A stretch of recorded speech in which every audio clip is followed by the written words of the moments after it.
leave it to the professionals.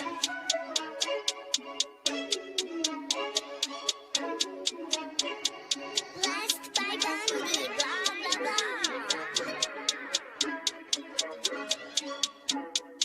Started off with a bit, now I got coin. I see where y'all going. Been poppin' since Web 1, hella hoes on Web 2. I was living a dream, now I'm on Web 3. And it is what it seems, topping the pyramid schemes, I'm telling you. I'll sell you a percentage on Nebula. Shout out to Vince, he'll set it up. Surfing on the web and I'm shooting at 3. I've been goated when I got my G. I'm an alien boy from a different planet, yeah. So I got my drink, I'm riding in the 1920s Model T Ford. Call her Era Lord. Call me Levi, playing on the keys, boy. And I'm about to put my gloves on. If I said it, then I meant that.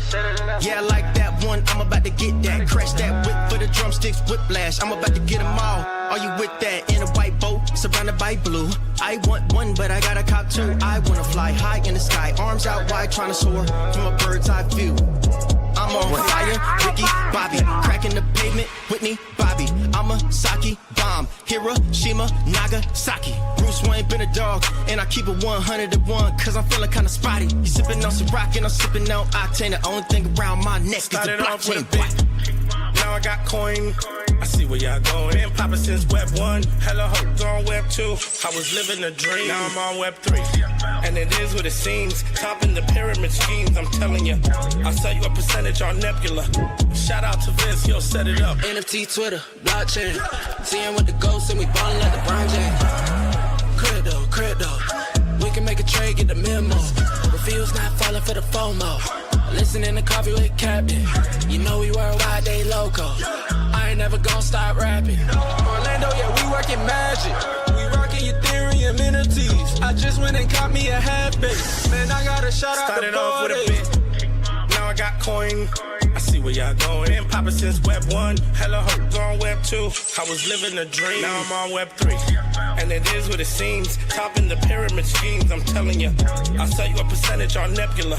Shout out to Vince, he'll set it up. Breaking the mood to choose one, but they got knowledge to move, son. I'm shocking in shades with my brother in suits. Yeah, them blues is coming. Even though it's hard to pick, eeny, mighty, mo, soda on the mix, no biting lips, it's time to go. Index number 1, no thumbs up, you gotta scroll. Looking at the ghost in studio, it's time to go. Had a helmet on by myself until I met a mask that wanted to have a face off. So I had to bring my chainsaw, full tank of gas in the drive with my brakes off. I'm A1, but a different kind of steak sauce. Jim, welcome to Coffee with Captain. I'm Cap. Happy Monday, everyone. I hope you all had a great weekend. We are live on X Audio, X Video, also live on Abstract and YouTube. Hit those likes, the subscribes, the reposts, the bookmarks. All are greatly appreciated as we get things warmed up here. Special guest joining us once again today. We got Simple Farmer joining us, I think around 9 o'clock. We'll get a confirmation on time, but big new announcement today. Not sure it's going to happen during the show, so don't join just for that, but I will do my best to pry out some alpha regardless if we get the big announcement or not. So appreciate everyone helping things get warmed up and shared the extra love. I had to, I was getting ready and this was not planned. I had my gym shark shirt on from the gym, which shows a little too much skin. So I thought about leaving that on in honor of our special guest today. And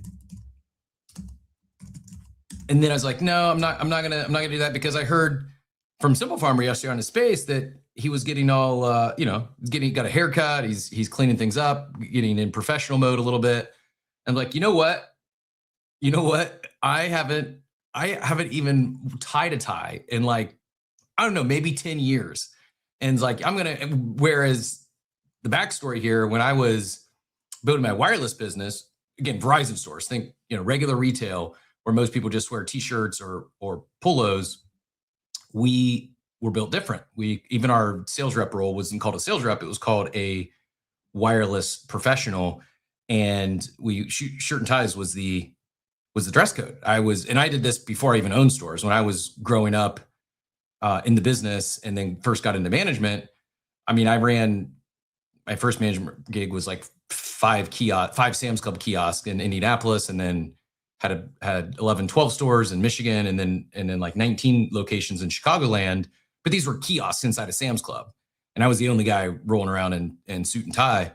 And And then when I became a franchisee early in my career, I was also like, I wore suit and tie every day, and our uniform was this.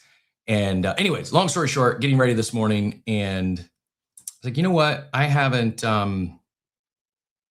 maybe I lean into the StonkBroker meta and I just go full on as if I were clocking into Wall Street today. And yes, the Mayhem gets bonus points for noticing that this was the closest I could get to pixel art in my wardrobe. So I'm doing this is probably some sort of fashion faux pas. I don't know what the correct terminology is there. Probably some sort of fashion no on doing dual pixels, or polka dots, often referred to as in the world of fashion. I almost went super annoying and went stripes with the polka dots, but this is the closest I could get to pixel art in my wardrobe, both the tie and the shirt. So yeah, there was a little bit of intent there. This was the closest I felt to an actual StonkBrokers uniform. But yes, GM everyone, welcome to Coffee with Captain. If you're new here, this is new. I don't rock the tie every day, but I think I did pretty good I was like 60 seconds late hitting the start button, but first time tying a tie in maybe a decade. And I think I still got it. The double Windsor, single Windsor, still hitting. I know Joey has a couple is a double Windsor. Yes. See, it's been that long. I don't even know the proper way to, I know how to tie it, but I don't know what it's called.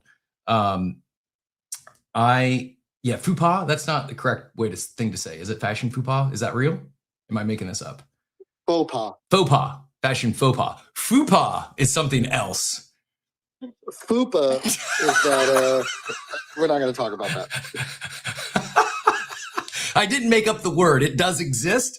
I don't know. Maybe it does have something to do with fashion, but it is not often used in those conversations. I do not have a rainbow jacket, but I will. I'll see what I can do in the future. Before I get to Joe, I know he's got a couple of quote open topics. Lawyer asked, what franchising did I get into? I was a Verizon franchisee, or more specific, a Wireless Zone franchisee. Wireless Zone's the largest. Like, there's in the wireless industry, there's a lot of dealers and then sub dealers or sub agents. Wireless Zone was the first true actual franchise that was, governed by franchise docs and franchise disclosure documents and franchise agreements in the wireless business. And they've got, I don't know, I haven't kept up today, but about 500 stores. They went, when I was there, we went from 250 to just under 500. And I was fortunate. When I started, I opened 3 stores and grew it to 10 in our first year. And then ultimately we had signed the lease on location number 30 when I decided to exit, and then exited into a phone repair franchise that I started. So I went from Verizon franchisee to phone repair franchisor, and we scaled that phone repair franchise by way of a merger. I grew to about 20 locations and then merged with my largest competitor and brought in my seed round investor, who was a publicly traded company who would ultimately brought them in as the plans where I merged. And then the plans were for them to acquire the larger brand. And we grew that from when I merged, a couple hundred locations to a little over 500 when they acquired us. But yeah, so been on both sides. But while I did dress like this when I was the franchisee, when I went franchisor, went hard pivot the other way. And I went from suit and tie every day for 5+ years to our uniform became scrubs, medical scrubs. Wonder Winks was the brand. So blue scrubs, Phone Surgeons was our brand, and then merged with a company called CPR, Cell Phone Repair. So leaned into the medical theme, and went from suit and tie every day to comfy scrubs. The only thing we they could choose their shoes, like Chucks, any sort of Converse, any Chuck Taylors, they could choose whatever they want. That was their personal touch on the fit. But yeah, I've run the gamut to where now it's like I just wear whatever I want to wear, something that's comfy. And I don't have pants on today though, so I will. I'm not going to stand up. You just have to use your imagination. I mean, I have shorts on, but shorts don't quite pull together. Actually, this might be the actual StonkBrokers uniform. StonkBrokers uniform is buttoned up. with a tie and shorts with a backwards cap. This might be the actual official stockbroker uniform if StonkBrokers did have an official uniform. Anyways, I'll grab some pictures of scrubs because I'm not kidding. Like I wore it everywhere. Just as I wore certain tie everywhere it was uniform, I wore the scrubs everywhere. Vivid core memory of mine. I was living in, I was splitting time between Southern Indiana and Cleveland, Ohio. Our company I merged with was based out of Cleveland. So I'd live up there during the week and go back to Indiana on the weekend, spend time with my daughter. Anyways, I was boarding a flight from Southern Indiana going to Boca Raton, Florida, or Fort Lauderdale, Florida.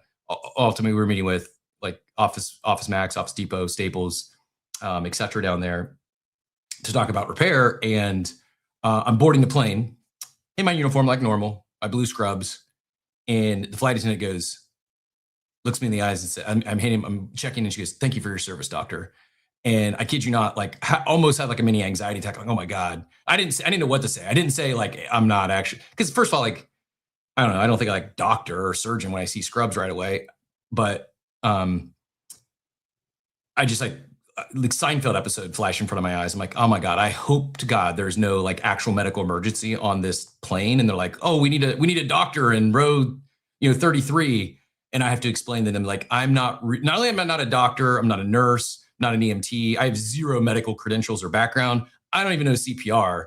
This is just a bit. I just play one on TV. Not even that, but I can't even fix your phone. Like I have a phone repair franchise, but I'm not even that kind of a surgeon. I'm just a leader of people. Anyways, yes, thankfully there was no need for a doctor on that flight because the entire 2.5 hour flight, that was what I was sweating the entire time. Please. There's never been a medical emergency on any flight I've ever been on. Please let this not be the first because I'm going to be expected to end. Like knowing me, like it wouldn't have been the first time I faked it till I made it. And I would have probably attempted CPR if they asked or demanded. And thankfully didn't get to that point. Anyways, Joey, save me from my nostalgic trip down memory lane on uniforms this morning. Was not the intent, but what are your, you got a couple cold open topics. Yeah, buddy. Yeah, I have two. I'll see which one you want to pick from. So they announced the new college football playoff structure. And then the other one is Gen Z is apparently betting on their step counts now through a new mobile app. I saw this. Which is getting them to actually like get outside and walk. It's not stepping, it's step up, right? Or what is it called? It's called Steppa, STEPPA. And is there any on-chain? I saw an ad from like Daily News, one of the most promoted posts. I'm like, I don't know if this is legit or not. And I didn't go, and that's the furthest I made it. So is it on chain at all or no? Sorry, what'd you say, Cap? Is it on chain at all or no? No, it's not on chain. So, but the idea is like from what I read, right, there's a buy-in. So you pay an entry fee for these walking challenges. Yep. Right. And then you have to hit whatever the daily target is, right, for that challenge.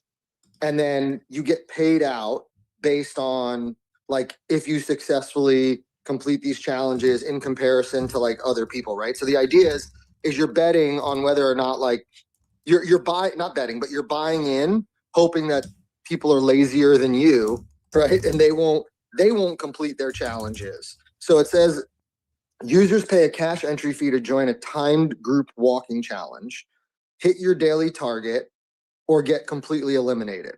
The payout, if you miss a single day, you lose your entry fee. Survivors who finish split the total pot from the losers. And then you can, I guess there's different like, oh, do you want to be an early morning person? So like it's broken up into different time slots and whatever. So essentially like 100 people pay $100 and everybody has to do 10,000 steps for 7 straight days. If 50 people don't hit it, then the other 50 people would split that $5,000. So your $100 would, oh no, that math doesn't math. What's 100 times 50? 100 times 100 would be $10,000. And then if half the people don't do it, then 50 people get to split the $10,000, right? So you would like double your money essentially. But apparently it's getting really popular with the younger generation who is not known to be like outside walking around, right? They're typically like inside on their phones or on their computers or whatever. But yeah, so I saw it. To talk about because of step in and other stuff like that. I saw it. Frankly, if it was on chain, if there was a better Ponzi, I'd probably be interested. As described, probably makes a lot more sense. That's probably much more scalable than something like Steppen. I'll just say that, like, and I'm probably going to do it anyways, because like English NFTs, I also average like 15 to 20,000 steps a day. So like a 10,000 step a day thing it's 10,000 is like a given for me. And it's not like, oh, look at me. It's just it's how I move. And part of it's I have a dog and I take him on multiple walks a day. So I probably should do it, but my thinking through after I heard the mechanics, it's not like you're probably lucky if you 2x, I'm guessing, because most people, especially like 50, $100 in the line, they're probably going to clock in and make sure they get their steps. And in my head, I'm thinking like most of them, if I'm guessing you put in 50 and you might get like $55 back or $60 back. That said, I wouldn't step over a $10 bill if I saw it on the sidewalk. So should probably get rewarded for doing something I already am. But I wish there was a little more gamified mechanics to it, or more, as someone who, obviously, if you weren't familiar, I chase asymmetric returns. I look for spots that are plus EV. And while this is plus there might be more, again, that was just like a brief overview I read. There might be more to it than just that, right? It was like the simplest overview. I didn't download the app, but there could be more to it than that. I also agree with English NFT that I think you're right in that Gen Z was being terminally online, brain rot generation. I do think the younger generation is not like that. I agree. I think that the younger generation much more likes in real life stuff. They're very much about experiential stuff, events, concerts, getting outdoors, going to the beach. Like, yes, they are, don't get me wrong, they're definitely on TikTok and Snapchat and all that. But I think the younger generation is already seeing the downsides of being terminally online and how bad brain rot is for you. And I think they're, maybe not all, but I think they're probably better than Gen Z. I think Gen Z, I agree with English NFT. I think Gen Z was probably the Pico top for a generation that's just terminally online. I would agree.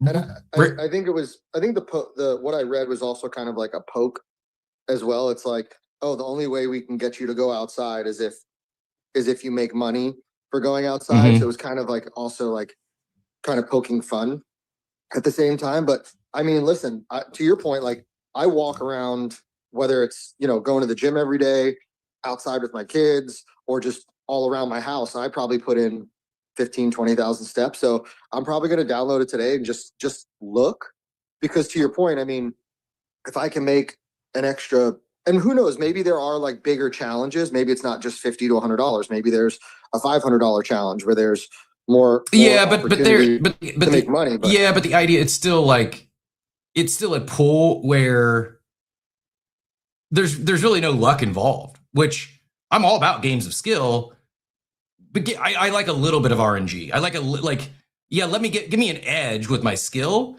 But when it's purely just, you got to do the thing, the more money's involved, I would have to imagine the less people are not going to do it. Because I mean, let's just keep, I'm not like, and if you don't walk, this isn't like taking a shot at anyone, but the reality is getting in 10,000 steps a day is pretty freaking easy. Especially if you got several $100s on the line. Like Zane said, you'll hire someone to give you hey, let me give you $100 to go run a few times around the block. Like, I just, the higher the buy-in, the tougher the competition, less people likely to fall out. And you might have $500 and you win and you get like $505. And to me, it's like the risk reward. I get sick or end up like, it's just probably not worth it to me too much, but it did intrigue me a little bit. And yes, catching up with the chat, that product, Raheem, is called Steppa. So not Steppen, Steppa, Steppa, I believe. I'll see if I can find one of the posts. I'll pin it up top. Do your own research. I have not done any. I saw it, but I've not dove in by any way, shape, or form. And yes, this is absolutely a StonkBrokers uniform for those asking. This is exactly what we're going for this morning. Joey, what you got? If you have another quote open, we can be quick on it, and then a few other things I want to get into before 9 o'clock here. What else did you see that you thought was intriguing? The announcement of the change in the college football playoff? I didn't know. So, like, for sure change or just being discussed? No, this is for sure change. Oh, wow. So it was announced. Yeah, it was announced. So the Power 4 champs automatically get in now, regardless of their ranking. Starting when? This starts, I think it's this year, actually. Oh, wow. Interesting. Let me see. Hold on. I got to look. Maybe it's I mean, this year, I say, wow. The reality is like, and maybe I'm wrong, but I think the Power 4 have gotten in every year they've had it. The Power 4 champs have gotten in every year. Before the rule was you had to be top. You had to have a certain ranking. So even if you won, like for example, if the Big 12 was weak and you won, but you were ranked like 18th in the country, you might not have gotten in, right? So now the ACC, Big 12, Big 10, and SEC, regardless of where they rank, automatically make it into the playoffs. Where before it says you don't have to be one of the 5 highest ranked conference champs. So before you had to be one of the 5 highest ranked because they also had somebody from like the other conference. So top 4 automatically get in. The Power 4 automatically get in regardless of where you rank.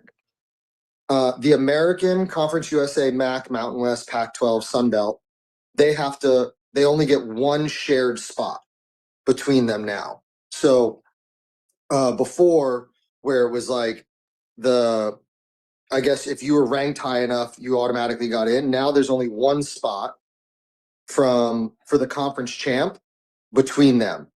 So Notre Dame got their own rule again. So as long as Notre Dame is ranked in the top 12, they automatically get in, regardless of anything else. So, like, for example, last year, they would have got in over if this rule existed last year, they would have got in over Miami. So as long as Notre Dame is somewhere in the top 12, they automatically qualify. Incredible. So not only Notre Dame favoritism continues, but they actually made the rule immediately following the season where Notre Dame didn't get in, and many felt they got a snub, despite Miami proving that they were the right team. I feel by making as deep as a run as they did, they changed it the very next year so that I'm surprised they didn't backdate it and give Notre Dame an honorary college football playoff bid. I think it's less about Miami making it last year and some of those other teams that made it. Yeah, no, I know. I'm being no, I know you are. But so essentially there's 6 automatic. Realistically, there's 6 automatic berths. 4 for the Power 4 conference winners, 1 between the group of 5, and then Notre Dame if they finish top 12. Then the other 6 will be filled by the at-large bids, which will be the other teams, the top 6 teams by ranking. Fun. I enjoyed that cold open material. I know everyone didn't though. Mayhem, you got me. Last cold open topic, I did see Odyssey this weekend. It did not disappoint. If you've been on the fence or you got scared off by, the woke casting and Elliot Page is a key. First of all, Elliot is not. I really struggle with this. I'm sorry. I don't care. I got to think. Elliot is not Achilles. And actually, I thought was great casting for the character that Elliot plays in the Odyssey. It was really well done. It was so well done that yesterday, our like Sunday afternoon movie / nap time we watched, I think it's called The Return. It was like another Odyssey that was made in like 2024, I think. And we really enjoyed it. And so we went back and, yeah, exactly. Helen of Troy. And then I can't remember the character that Elliot plays. Very, very minor roles. It takes literally, I mean this when I say it takes 0 away from the movie. Like if that was your concern, the casting was woke. It's not. Like, get over yourself, move on. This is 2026. He played Sinan. Yeah, it was great casting and just good movie. Really, really enjoyed it. It got me. Did it cross $1 billion? Last I saw was at like 915 million or something like that. So I'm assuming it crossed $1 billion now. Yeah, Sinan. Probably so then. Also, I will be using the GIF that Dort just posted in the War Room. Someone get these beggars out of here. Speaking of the War Room, lawyer asked earlier, yes, there is a Discord for Coffee with Captain. You can get in you can get in via invite. Just if you want to join us in the Coffee with Captain Discord, shoot myself or the Coffee with Captain account a DM and let us know you'd like to join. We'll get you the invite link. There is a gated channel in there that happens to be the main chat. The war room you hear us talk about, that channel is gated. To get in there, it's a DGen pass. Couple things on that. One, I think we're back in allow list season. We were able to get a couple people in there, some answers, which have ran up to like 1.2-ish ETH. And we do have another big hyped mint coming up that we will have, will be part of the allow list phase in there for pass holders. Please don't buy a DGen pass with the expectation you're going to get a bunch of allow lists. The reality is, while allow list season, we don't get shit. We just get friendship. Exactly. And allow list season is coming back. How most of this stuff is happening now is it's just limited. And even though we have a relatively smaller community, it's very active. Like the chat's popping off all day, every day. There's, I think, maybe 200 holders, and there's about 50 to 75 that are actively posting on a monthly basis in there. So, but like we got 2 chain answers. So let's say there's 50 active, you had a 4% chance of winning. So please don't buy a pass just because you think you're going to get a allow list. If you want to join the fun, you can. DGen Network, though, it may, like in the war room, the D may stand for debate. True story. I got to make sure Machiavelli's still out there. I know he was here earlier because he came up on stage and we lost him. Did we lose Machiavelli? I will hold this take until. Do you see Mac out there? Man, I was going to give Machiavelli some love, and I don't see him. Guy's here every single morning. The one time I want to talk about him, he bails on me. Well, the 2 times. This time, and then that trader bails on me at 9 o'clock on Thursday mornings. But I'll let him slide for now because he's a StonkBroker fan. I mean, he kind of was that Thursday when you had us cover. He was 1 foot in, 1 foot out. I figured. Completely bail. I figured. I don't see him though. I do think he maybe had to step out, or maybe we lost him. So if you guys see Machiavelli come back, remind me to tell the Machiavelli story about DGen, and I will go back there. But yes, it's DGEN Network, DeGenesis pass on OpenSea, and maybe double check with us to make sure you're buying the official account. Atari said the movie gave me horrible anxiety with so much shaky cam. Interesting. Okay. Wait, Cap, did you see it in IMAX? No, there was actually no. I don't even know where the closest IMAX is to me now. There was one in St. Pete. I went and I was going to go see it, but they actually Thursday matinee was the last Odyssey airing showing in the IMAX. Then they switched to Spider-Man. So Spider-Man, I didn't know Spider-Man was IMAX, but yeah, Spider-Man now in IMAX, and I couldn't maybe there's probably one in Tampa. I just we were planning to go to the St. Pete one. Once I saw it wasn't showing anymore, just decided to see it. It was fine. It was still good. I'm sure it'd be better in IMAX, but whatever. It's still fine. It's definitely a good movie for the theaters. For having 3 little kids is I don't get to go to the movies as much, because seeing things like there are certain movies I think that are made for the theater, and just watching them at home on your TV isn't the same. When you watch Star Wars or, Avengers Endgame or The Odyssey, they're just made with the surround sound and the screen. It was loud. It was loud. You gotta watch it at home. I didn't get any anxiety from the shaky cam, but it made me man, am I getting old? Because I was like the angry old man yelling at cloud, turn the TV down. It was loud, loud movie. Parts of it was whoa, this is loud. And I didn't say it out loud. I thought that. And I'm like, man, am I getting old? Am I at the age now where I'm complaining about the TV being too loud? Yeah. Anyways, that was my weekend. Really enjoyed it, and Mansers were not transparently selected. I just selected the memes I like the best. Dort, you attempted. You can't win them all. You can't win them all. Diego though was maybe the newest person to join the war room, and he won. I wasn't paying favoritism. He just posted a good meme. I don't remember what it was, but I love you all.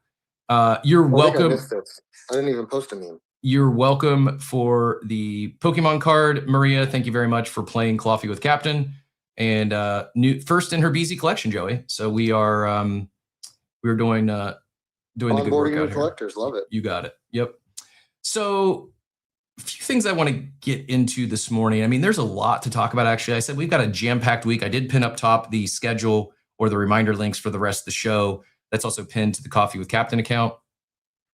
Yeah, English NFT said it was so loud and thought it was because IMAX. Dude, I wasn't IMAX. It was extremely noticeably loud. I'm glad it wasn't just me. Makes me feel better that I haven't been, well, I did go see a movie with my daughter when we were doing our college orientation shopping trip. I didn't notice it to be loud, but this is like the first action movie I've seen in the theaters in probably a decade. And maybe that's just the baseline now, but I thought it was, I mean, it didn't take away from the movie. But Tari also agrees, loudest movie of all time, stressed him out. I'm not gonna. And then I'll quote Atari says, "And all the dogs suffering, and I'm out." I love dogs. That probably more than anything gives me. I'm not trying. There's no spoilers here. I'm not. But yeah, even if it's bad guys, I don't like seeing dogs mistreated in movies, whether it's Odyssey or John Wick or otherwise. And I know it's a movie. I know it's not really happening, but it doesn't bother me to see someone like get gutted. But yeah, kick a dog, and I'm like, I get angry. Anyways, I digress. What to hit on here in the next 27 minutes before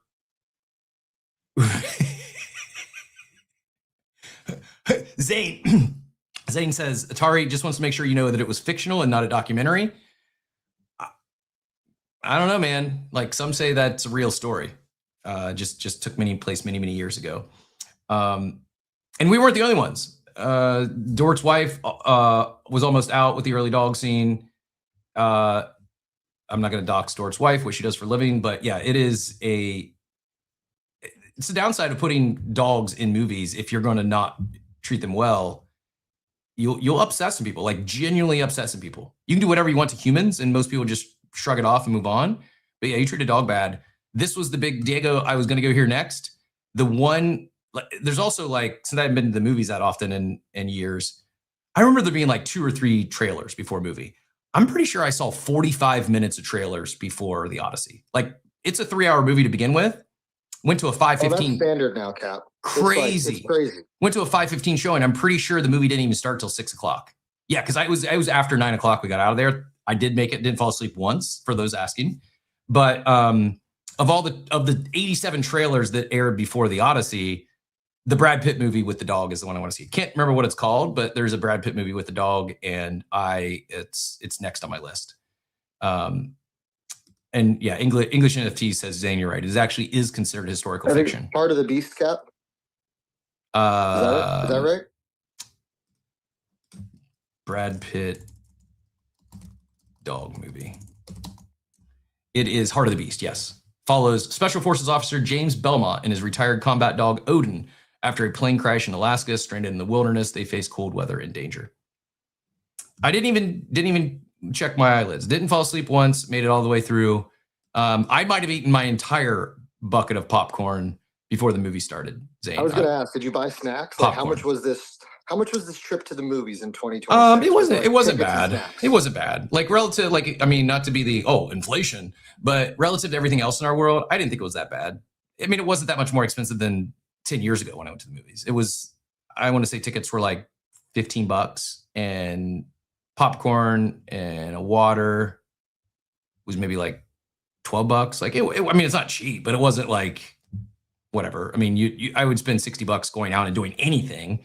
I don't think you can go out to dinner, a nice dinner in St. Pete, and get out for less than $200. So I'm fine with like good entertainment, especially 2 or 3 hours of entertainment for less than $100. I don't care what it is. Like, I think it's fair. Maybe they should be charging more for movies. Yeah, it wasn't Disneyland price. It wasn't that bad. Mount Doji says, went to the Alamo Draft House and ate a glizzy as Nolan intended.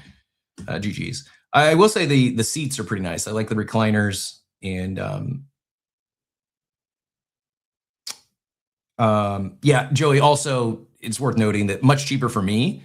because I don't have to buy snacks for like 7 children. So probably a little different experience there going to the theaters.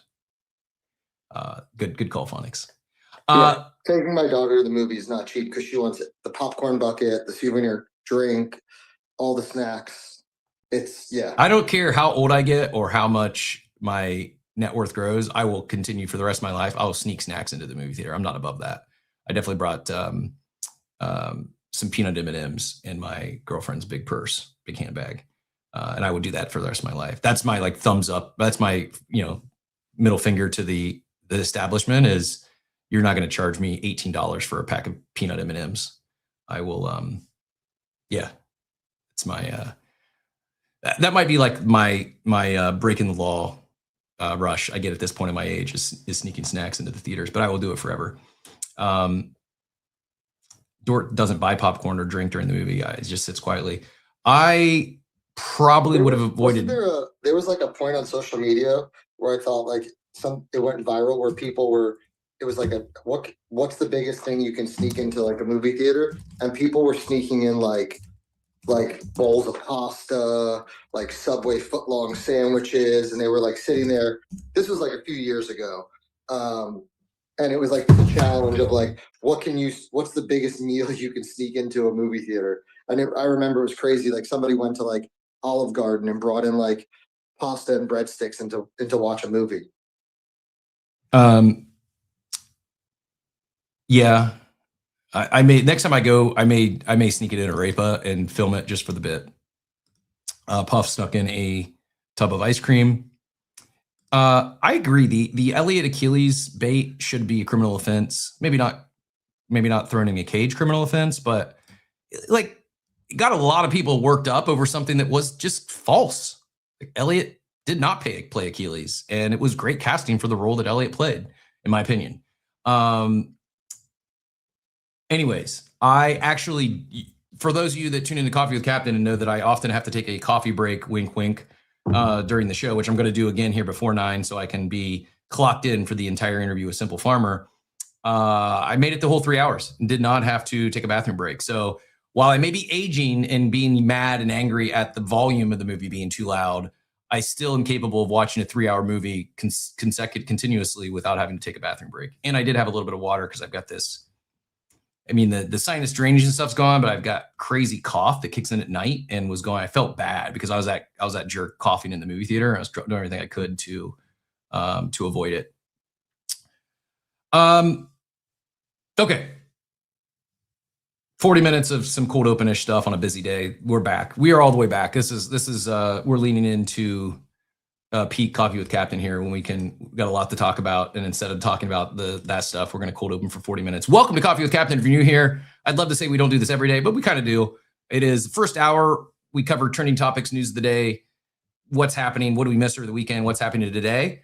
Sometimes that's 50 minutes or so of that sort of stuff. Other times it's 40 minutes of cold open and then 20 minutes of the important daily news, trending topic stuff. And then we're very fortunate, often around that 9 o'clock hour, we're joined by leaders, movers, and shakers in the space. Today, we are joined by someone who's quickly becoming the main character of crypto Twitter, it seems. Simple Farmer joining us here in about 20 minutes. Not saying we're getting the announcement here on the show, but it's coming today. A big announcement today. This is where I said it earlier. I was kind of like joking that, I mean, I wasn't joking. It's real. But my post this morning was, Cap, why haven't you've been in multiple StonkBrokers? Why haven't you taken profits yet? And my answer is delusion. And just how I am. Like, I swing for asymmetric returns. And when I hit one, I will double, triple down my conviction and see what that can it turn into a grand slam. This one, would you not think this is a grand slam already? Like, I mean, yeah, by yes, this isn't a grand slam. Yes, but it's not a year maker yet. And what I said in that post was like, I am optimistically delusional at times. Not at times. I mean, I'm a perma optimist. And I look for the good in things. But I also, what if the what if it works out? What if it isn't just the new shiny toy? What if it isn't just because of a new chain? In this one, and not just with StonkBrokers, any time I have NFTs and I mint some and I go to, before I sell, like even if I haven't paid attention for a couple weeks, I minted it and thought it would go and it didn't. But before I sell, I want to go back and look like, okay, what did I miss? Is there any news? Is there any potential catalyst coming? Last thing I want to do is sell something and then the next day it's up 50 to 100%. I'm not saying it's going to happen with this. I'm just saying that I will go and do research and additional research. Say, okay, is there anything coming up? Is there anything I've missed? Is there anything that I might want to be paying attention to? And then see how that goes and maybe trade into that pump. And I've done this a few times with StonkBrokers. I've looked, okay, hit 5E, I'm like, man, maybe I should sell one. And hit 10E, like, maybe I should sell one. And I'd look, and some really smart people that say, yeah, they're taking profits. Or, by the way, it's different journey for everyone. Also, like what your goals are here and what you're like looking to get out of the space. But with StonkBrokers, every time I went back and looked, okay, is there anything coming soon? The answer's always been yes. There's like 3 or 4 things coming soon that I wasn't expecting. And the few big things that I am expecting still haven't dropped yet. One of which may drop this week. I don't know. I'm not even sure if we'll get that out of Simple Farm or not, but there is a lot more coming. There's no guarantee it's all going to be successful, but what if it is? That's my, I want to stick along for the ride. And I have 2, which I'm very grateful for. But if I sell one now, then I'm kind of trapped. I'm kind of stuck because I do want to, because I believe in the infrastructure of what they're building. I do want to run this thing out. I think it's got legs to go for a while. And therefore, if I go down to 1, I have to make a decision. I'm in or out. And I know I could sell some token. And one of the things I want to talk to you about today is they've got built into the native platform is loans. And I haven't done that yet, but I do want to look into that, talk about that a little bit. And I think it's got like, it feels to me like top of first inning. It is, I know that there's no guarantee that things are going to pump further. Lars says, got to sell one when it flips punks. Maybe, but that's probably like my next internal target from like a psychological level would be flipping punks. And then after that, it's like maybe 50 ETH, but probably 100 ETH as far as like real psychological levels where I see a lot of people potentially taking profits. Yeah, and it's also like, people are like, oh, why would it flip punks? Well, apes did in 21, the first half of the bull.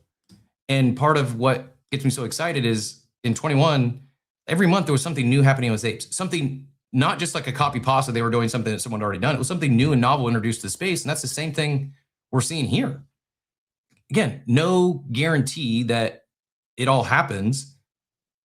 And I'm also fine if it doesn't. Like, it's already far exceeded my expectations, but it's just top of the first inning. They're just getting started. They have a lot more planned, and apparently a lot more that wasn't on the roadmaps planned, as we have multiple other announcements coming out, and there's been a lot more than just what we knew. And yeah, I'm here for the tech. I'm here for the experimenters. I'm here for asymmetrical returns and gains. But let's say I sell one now. I'm grateful for that. It's a good month. Doesn't make my year. Definitely doesn't make my decade. And because I was around in 21 and I saw how crazy this space can get in NFT land, and there was a lot of people that told me I should have sold apes the whole run up. And I made a very conscious decision once they hit not even $10,000, 10 ETH. Once they hit $10,000 for the first time, I'm like, okay, I'm going to not try to time the market. This is going to be time in the market. I made a 10-year commitment. I was going to remain in that ecosystem for at least 10 years and then come back up for air and decide what I want to do after that 10-year period. We're like halfway through that. And extremely grateful I made that decision because while, aren't you upset apes are down from Pico top? Dude, no. Because I was here, because I was able to earn rewards in that ecosystem from mutants to deeds to ApeCoin, could have I timed everything perfectly and netted 7 figures on that trade? Yeah. So I didn't time it perfectly, but I netted high six figures, not 100 grand, like high six figures. And the opportunities that it brought are hard to quantify that to all of them. Like I can quantify some of them, whether it be like the ApeCoin DAO sponsorship or the ApeCo sponsorship, but maybe if I add it all up, and add up third-party airdrops, like we were talking Steppen earlier, like I got a couple of Steppen shoes for holding apes that could have sold for 3 ETH at when I got them. Like there's been a lot of, and yeah, it does sound frothy, but so I agree with all those say, hey, this sounds frothy. These are top signals. Yeah, if you're just getting here for the first time and seeing and hearing all this and something that goes from a free mint to 13 ETH in the first few weeks, it seems like that's crazy. You gotta. People said the same thing once apes hit a 1 ETH floor. And then again when they hit 5 ETH. And then again when they hit 10 ETH. And then again when they hit flip punks. And then when they hit 100 ETH. And oh, by the way, after they hit 100 ETH, an ApeCoin drop came that everyone holding ape got a $250,000 in ApeCoin if you sold it during the other deeds run up, which was telegraphed. So yeah, it's the top's not in until Steve Aoki buys, and I haven't seen him talking about Robinhood NFTs at all yet. So I think we got a little bit of room to run. Machiavelli, I was talking about you earlier because we were talking about the DGen Pass, DGen Network. And yesterday on a show, I heard you say you thought DGen stood for decentralized generation.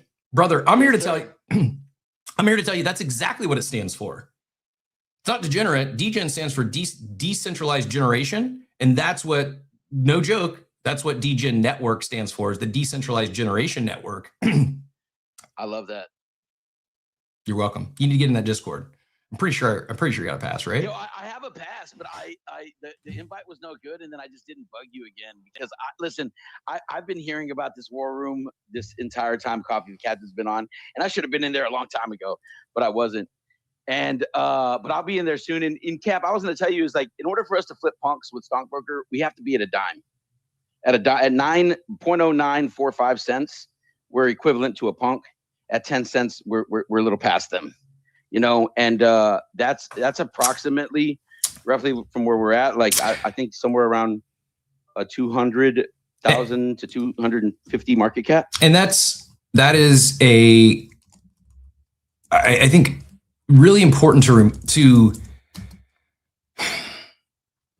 I've went back and forth with a few people, like StonkBrokers are an NFT. NFTs are at the core of the ecosystem, the core of the infrastructure. They're everything that they're building comes back to the flagship asset, which is an NFT. Very similar to apes and pudgies and Azuki and everyone else who's built with the core of their ecosystem being an NFT. The difference is when it comes to the market and the financial side of things, is yes, there is an NFT at the core of it, but it's paired with a fungible token. And said fungible token, I mean, we've seen memes that have nothing, like it's purely a meme, and it just runs on pure vibes. We've seen them run to multiple billions of dollars. I mean, it still exists. There's still meme coins that are multiple billions of dollars today. StonkBroker, the token, the fungible token, is trading as of now at a $51 million circulating market cap. FDV is 80 million. So while it seems crazy to talk about a new NFT to flip pudgies, to flip apes, to flip punks. By the way, it's not only flipped apes and pudgies, it's more than both of them combined now. So when a lot of people told me I first should have sold, I couldn't have sold one and rotated it into a pudgy. And then the second time, I couldn't have sold one and rotated into an ape. Now I can sell one and rotate it into both of those assets.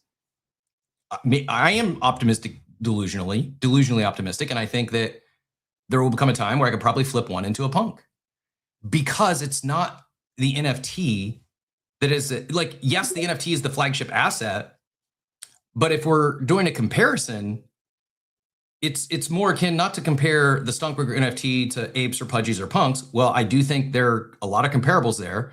And I do think StonkBrokers are much more like apes and pudgies than apes are like punks. A non-utility, just purely art NFT based on provenance, where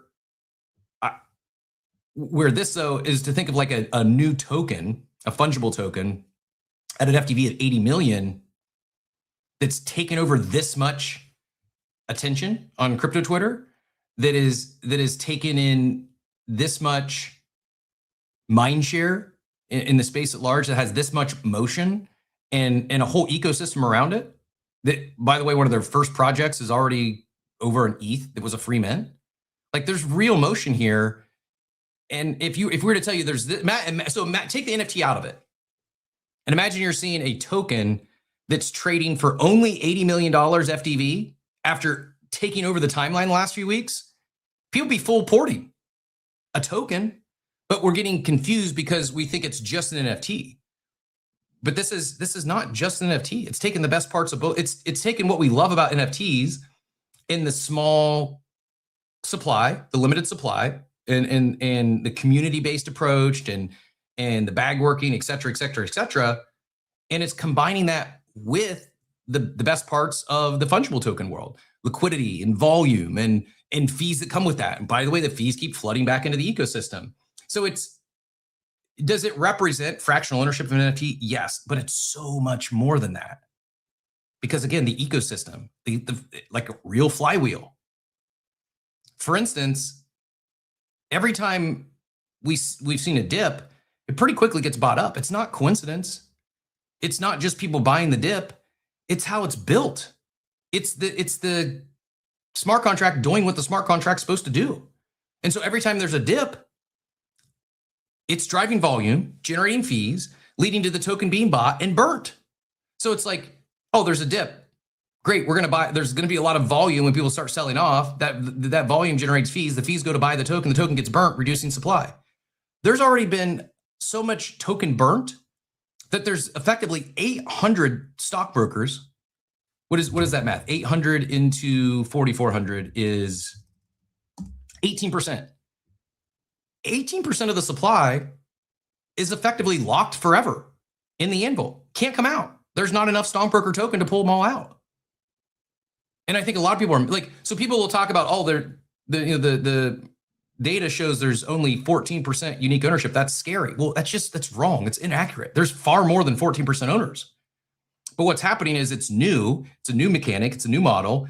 And people don't understand that, well, first of all, half of them are in the anvil, which they're not owned by that one wallet. They're owned by the individuals that are leveraging it, that are in the ecosystem, that are in the anvil. Half of them are owned by individuals, but they're it's like they be staked. It's just it's soft staking, yes, but there's incentive to keep them there, because if you pull them out and put them back in, you're going to have to go buy more stockbroker token to activate them. So not only is there half the supply, it looks like one wallet holds it, which theoretically they are, not theoretically, like they actually are in one wallet, but they're not owned by that one wallet. They're just in a wallet, and that represents 2,200 plus of the NFTs. And then you've got, of those, 800 are literally locked in there. They can't come out because that much token's already been burned. And so it's when you look at the 14% or whatever the data shows on UK ownership, it's two things are wrong. The numerator is wrong because it's not factoring in those 800 that are gone, or it's not factoring in the 2,200 plus are in the Anvil wallet, and it's not taking into consideration the 800 that are locked in there and can never be taken out. So the numerator and the denominator are both inflated to get you that 14% number. When more than that, 18% can't be sold. Like individual ones could, but at the end of the day, you can't, it's not physically possible. It's not mathematically possible to pull all of the NFTs out of the anvil. It is an interesting time. A lot of new stuff. It's exciting, and looking forward for what's to come. Poison, you're free to your own takes, but like this side of stuff is like, it's okay if you don't want to get involved. If you think there's some regulatory risk, then fine, stay on the sidelines. But to keep, like, to me, what that shows is like and maybe this isn't you, but I've seen a few people having these takes. It shows it appears as like jealousy or envious. It's like Cap. Ernest Lee is I a know. lawyer. I know. Yeah, it's like there's literally a lawyer and a team behind this thing that would not be moving. Ernest Lee doesn't do anything he's gonna get in trouble for. You know what I'm saying? Like let's just put it like that. And it is region gated. Like you can't clock in if you're in the US. You can't pick your own stocks in the US. Like it's been built within the regulatory landscape we know. Are there regulatory risks? Sure. There's regulatory risk in everything in this space. Yuga got a Wells notice for dropping ApeCoin. And now everyone doesn't bat an eye at it. So could StonkBrokers and Simple Farmer get a Wells notice? Maybe. He doesn't live in the US. So I don't know how that works. It's like the jurisdiction for, as far as I know, is not in the US. Could they still go after him? Sure. But there's regulatory risk with everything in crypto. And what we've seen is this administration, it doesn't seem to be a priority.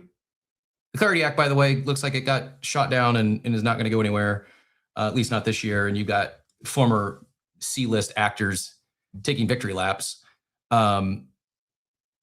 Maybe it'll get clear roles for founders, but I doubt it. I doubt it anytime soon. And it's like people are really getting all bent out of shape because, oh, there's tokenized stocks involved. Stocks are a security. Yeah, stocks are a security. Stocks are. But that doesn't necessarily make something illegal. Does it create a little bit of a gray? Yeah, sure. So you can just completely fade something because you're concerned about a regulatory risk. That's fine. To each their own.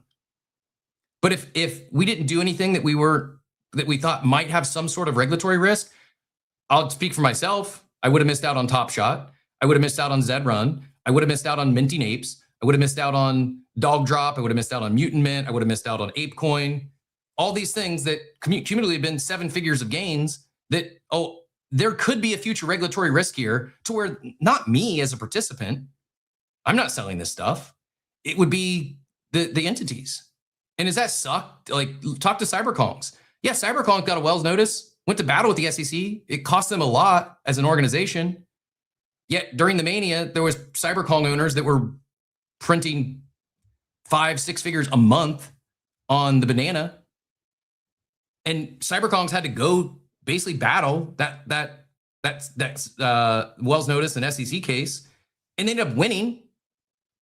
And as far as I know, not a single CyberKongs holder was pulled into that because they didn't do anything wrong. You're allowed to speculate on things, and like in the old guard, it was regulation it was an enforcement by regulation or threats even. They were just firing off because they had a war on crypto and they were firing off Wells notice to everyone. Doesn't seem to be the focus of this administration. And could things change? Yeah, sure. But that really is like probably at this point, the biggest risk in the short term is some sort of regulatory, bomb being dropped. But yeah, I agree, Lawyer. I think Yuga fighting the Wells notice. I think CyberKong's fighting the Wells notice. I think all that, neither organization gets nearly enough credit for pushing the space forward. Yes, there was administration change. I know that gets most of the credit. Oh, it's not Gary Gensler anymore. And the current president dropped a meme coin. So but maybe we don't get here if it's not for the Yugas, the CyberKongs, the Uniswaps fighting the battles, fighting the good fight. And I know people gave him some credit, like when it happened, and it's like appreciated. But man, we want to talk about supporting and the leaders who are pushing the space forward. Those that have fought those battles for the greater good, like really push the space forward. And that's not spoken about enough. That's not credited enough. And for that matter, I don't know. I'm not an attorney. I've never worked for the SEC. In the event of a federal investigation, I was put here by a third party. I don't know any of these people anyways, but I think it's less likely, even if Gensler was still in charge, it's less likely that we'd see that stuff happening because they've already lost. Like every shot that they fired, overreaching overreaching when they fire these shots, by the way, has been dismissed or settled.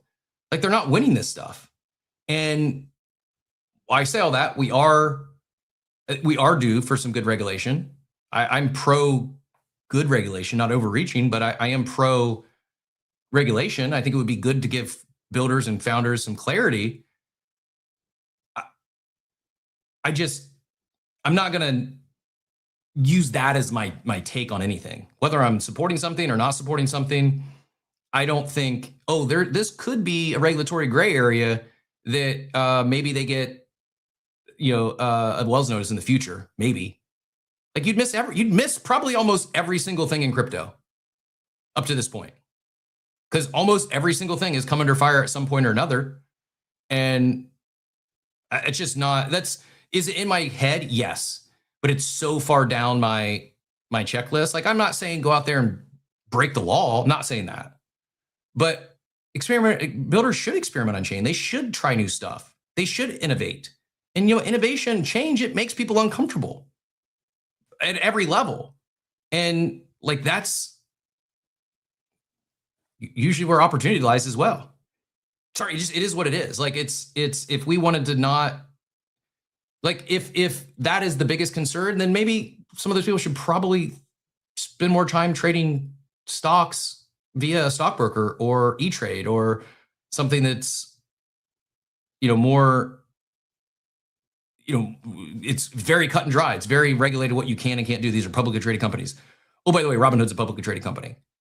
I'm not saying they're endorsing StonkBrokers. They haven't, but Robinhood Chain Group was clearly a fan during the testnet era.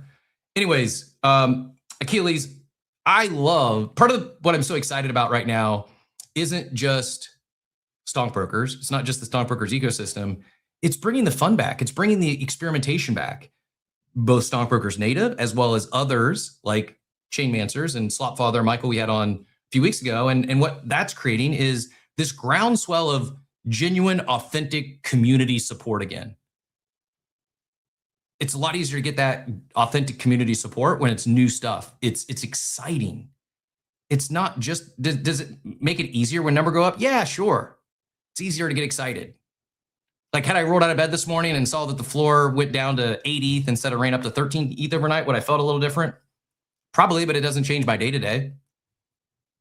So I'm not saying that number go up doesn't help the excitement, but it doesn't do it by itself.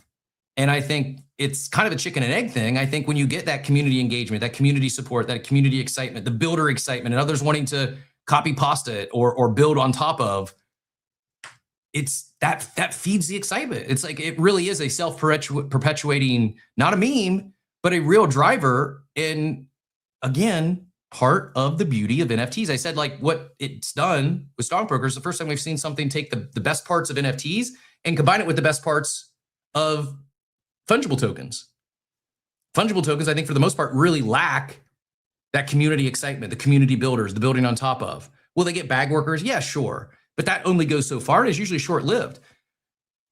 On the NFT side, you'll see crazy people like me that'll continue to bull post something 5 years down the road. And real community there, like real friends there. I can't think of a single friend that I'm friends with this person because we both got into the same meme coin. Not one. To where I have literal hundreds of friends that along the way, we've got in the same NFT collection along some point or another and leaned into that community and built a relationship. One of those individuals that I see really leaning into the community side and actually offered up, I can't remember the exact role you put it, but I'd love to see it. So Michael Slopfather, if you're listening in, Achilles has my, I'll vouch for Achilles, and I think he'd be a great win for the ecosystem. You get people like talented individuals, sharp, successful individuals like Achilles that, I'm not saying he's offering to volunteer, but offer it up to help. And that's exciting. Achilles, GM, feel free, not to put you on the spot there. Yeah, feel free to take it whichever direction you'd like. No, appreciate it. And yes, I did offer to volunteer actually because I felt excited and I felt that I really wanna try to push this. And so on top of like my intervention, just wanna give like three kudos, like three really messages. Number one, I want to thank like TMA. He was on a space, I don't know if you remember, like maybe 10 days ago, Cap, like we were on a space and I was on the speaker panel and TMA was there. And we were talking about like how the vibes and the energy was not that positive. And then TMA was saying, guys, let's give a chance for the Robinhood chain. You remember? Mm-hmm. Yeah, and so that was a wake-up call for me. And I can't thank this guy enough, because once he said that, I did not like, I really thought, like, why is this guy so bullish? He must have something, he must have some kind of narrative, some kind of thought. And I went and started digging deeper, and that got me into Robinhood chain and like really got me excited about several projects. And so this guy like is definitely a dope guest that you had, Cap, on this space. Number two, Warner. I don't know if you remember Warner. He comes on the space like quite often. Also, really amazing guy. So just like yesterday, he got like rocked with the I don't know what they call Merry Men or something. This NFT that Yep. rocked, but yeah. So he was pretty sad about it. So really nice. And then lastly, to you, for continuing the space, and you were the first one that said, like, hey, why do legacy NFT projects, they stopped innovating? Why don't they actually go back to really create stuff? And we don't care if it's like, if it goes up or down. We just don't want to stay stagnant like we were for the past, I don't know, maybe 1 year or even more. And I felt that the Simple Farmer, with his team and with the people around and with this new energy, brought back that innovation. So when this guy says, yeah, there are regulatory risks, just a reminder, the ICO for Telegram happened in 2017. And it was literally at a university called New York Law School that I went for. I did my master's there. And so they were meeting there, and they were literally doing something technically illegal at the time, because it was an issuance of a kind of a security when literally the whole world was against it. Administration, regulators, everyone. And today we're in a totally different environment. Today, everyone is exploring. I'm in Dubai right now, and even the government is exploring NFTs as IDs for citizens.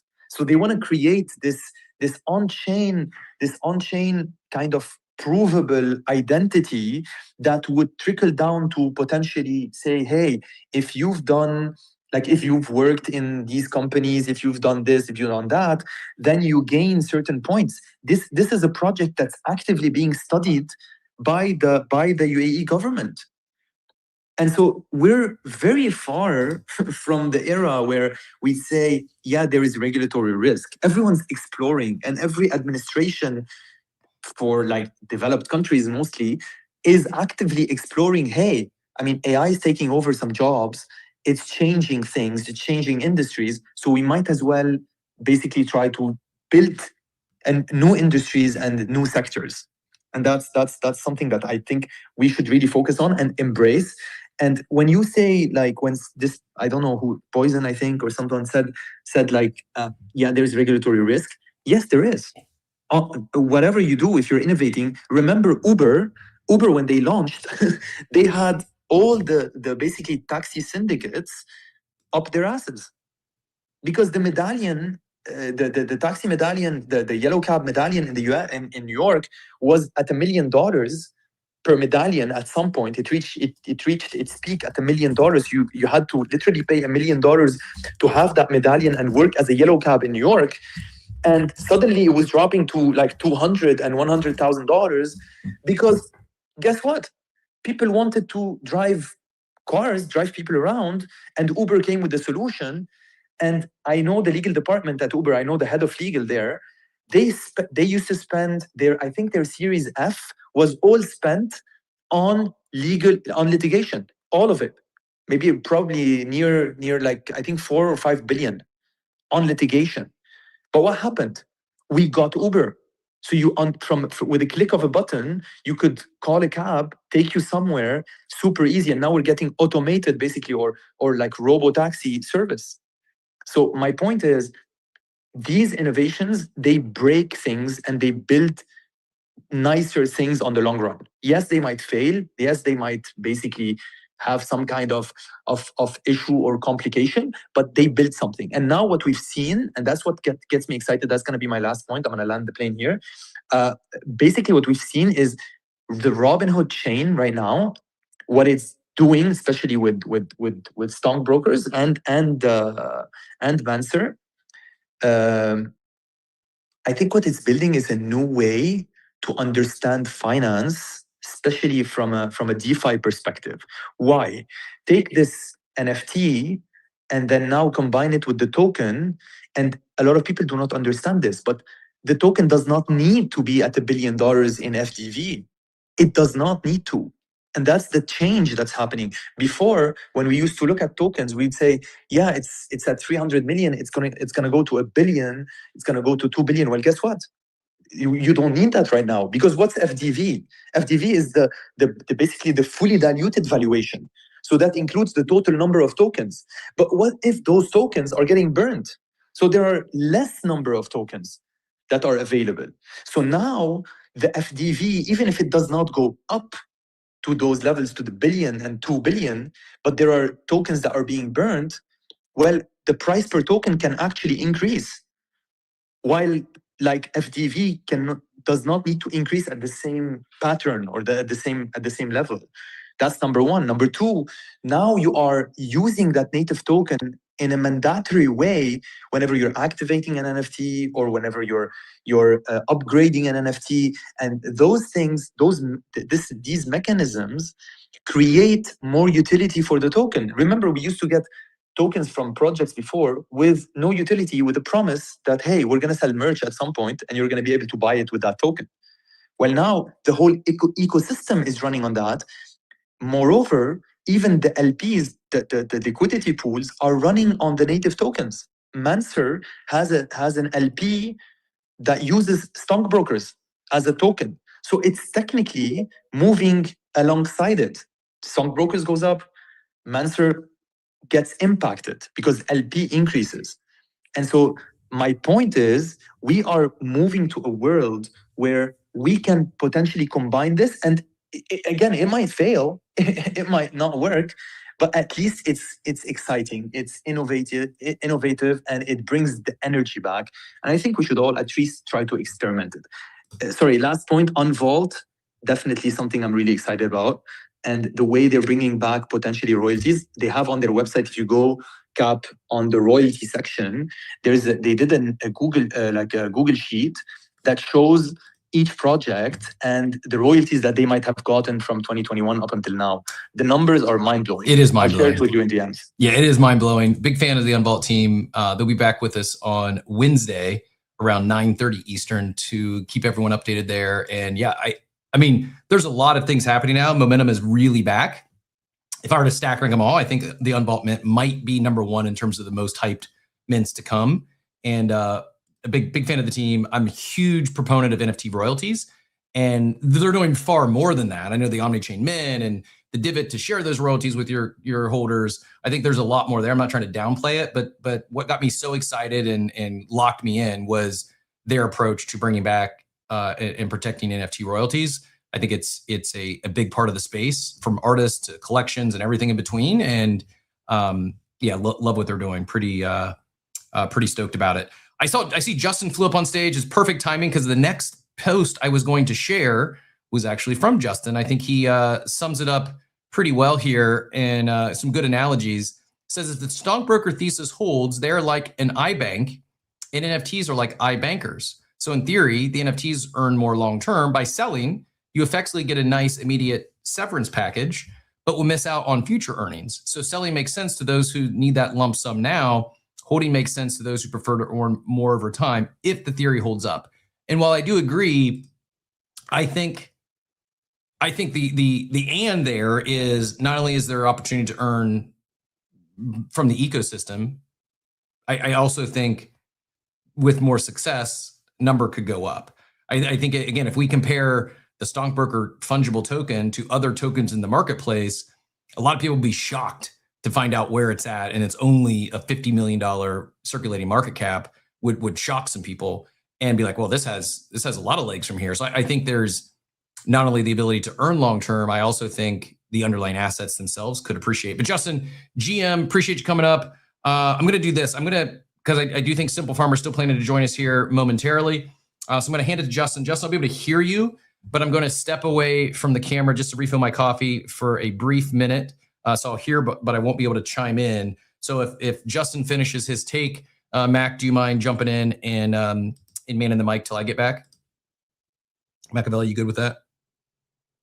I can handle it as well. Achilles, appreciate you. Appreciate you both. Absolutely. Appreciate you both. And while I do that, since I'm stepping away, I will also, while Justin goes here, I will share our stream board, our buycapcoffee.com. Shout out to NFT Drew, the guy keeping us all safe here. Picked up someone I think stole one of his spots, so he picked up 2 more.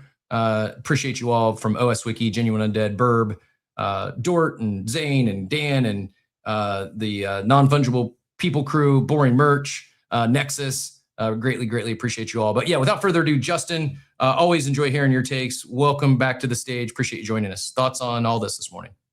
Yeah, thanks, man. I also appreciate that you probably remembered that I can be quite long-winded, so it's a good opportunity for you to step away and get your coffee. But in all seriousness, I just want to provide a perspective that I think you'll definitely appreciate, and hopefully others maybe who are newer to the ecosystem may also appreciate. In that, look, Cap and you and I kind of knew each other way back from the early Base C days, and you probably have also noticed I haven't been quite active on spaces or in discussions or in the NFT / fungible ecosystem for some time, and it's because of the following. There were at least in my offline circles, there were a group of us. I'm in the LA, and also somewhat overlap in the LASF tech scene. Who looked at the NFT technology as very interesting because we kind of pay attention to just naturally. It's just we love experimentation and innovation of technology, and seeing the unique technology that we hadn't seen before was really interesting to us during the 21 days. And if you look at like the broader technology scene and those who really lean into tech, of course there's a financial outcome often with those that are successful, and that's a motivation, but it's usually not the primary motivation, right? That's why you have people like Zuck, people like Elon. Uber was brought up. Travis, the founder of Uber, just raised almost $2 billion for his new AI startup. These are people that don't need to. Well, not only them, their grandchildren will never have to work a day in their lives, but they choose to engage in cutting edge innovation and experimentation because it's a passion. Anyway, so that's everyone from who's that I've met offline in early tech to successful tech, and NFTs interested us. I'll tell you, those people that I knew offline that also kind of joined around the same time as me, they're long gone, right? And most of us also, by the way, don't, we work in tech, not in NFTs or blockchain or crypto specifically, but it's somewhat adjacent.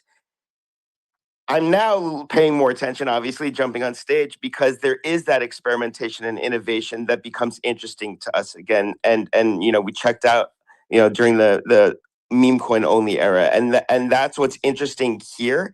And the even the more interesting thing here to me is that that is quite different, but also similar to the early Bored Ape days. Is that, remember, before Bored Apes were even 5 ETH or 10 ETH, and then skyrocketed past there, we weren't even thinking. Or first of all, definitely not expecting, not even thinking that they would be going to 50 ETH or 100 ETH. That wasn't the motivation. What excited a lot of us, I think you included, Cap, was wow, this brand has a completely different relationship to IP than most brands do, in that most brands hold their IP close to the chest. This brand decided to unleash the IP into the crowd to kind of build with the crowd. Now, whether or not that ended up working out, putting that aside in the future, that was the initial interest. It's innovation around IP.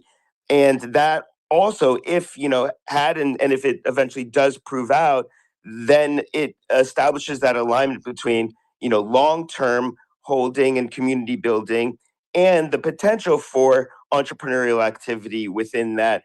So it also makes sense financially to hold long term.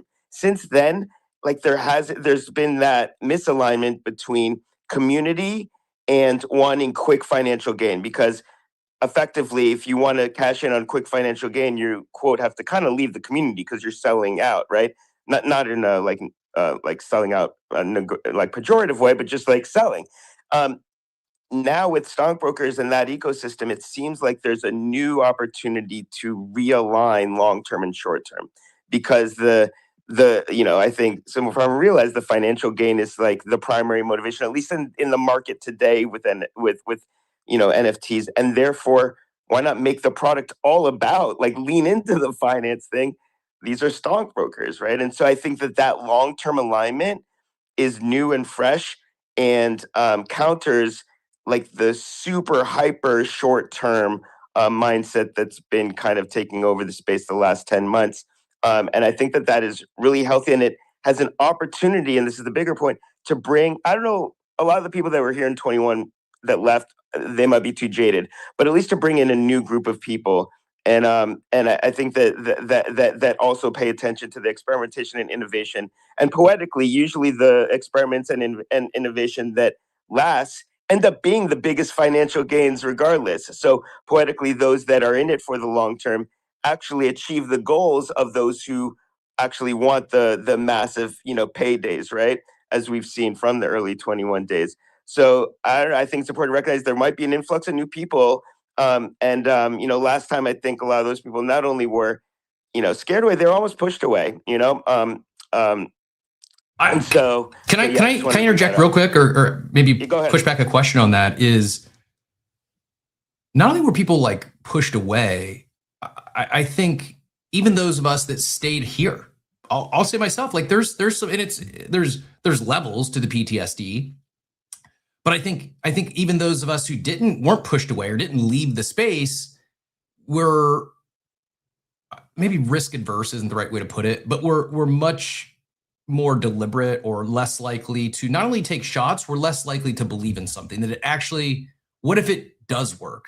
What if it doesn't get into regulatory hot water? What if, I think most of us that are still here, even those that didn't leave, probably tend to think about everything more of what could go wrong or why it won't work, as opposed to what might work and the upside. Like I think so many of us have shifted into, instead of like, what's the upside thesis? It's more of like, oh, what's the downside thesis? And that's zero. And the reality is, it's probably downside thesis is probably zero with most things in crypto. I don't know if you have any thoughts on that, Justin. Well, yeah, but if you're just talking about calculated risks, like that's just innovation, experimentation, startups, entrepreneurship. That's most of life, right? Like exactly. You open up a restaurant, like the risk is that you might lose everything that you put into it.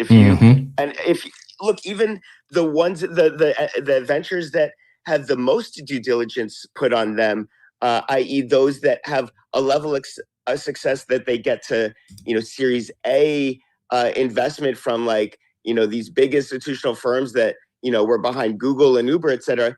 Even there, the percentage of wins is 10% or lower. That's why the VCs always look for at least a 10x out of one company, because it makes up for all the losses from all the companies that failed. And so that's managed risk. But the key thing is that, and that's why I think it's kind of commendable that you've kept this all along, because I know you're more on the serious side of okay, long-term thinking. And I'm sure I'm assuming there are moments where you're like, wow, like you're continuing to do this when all of the discussions, or most of the discussions in this space are such short-term thinking.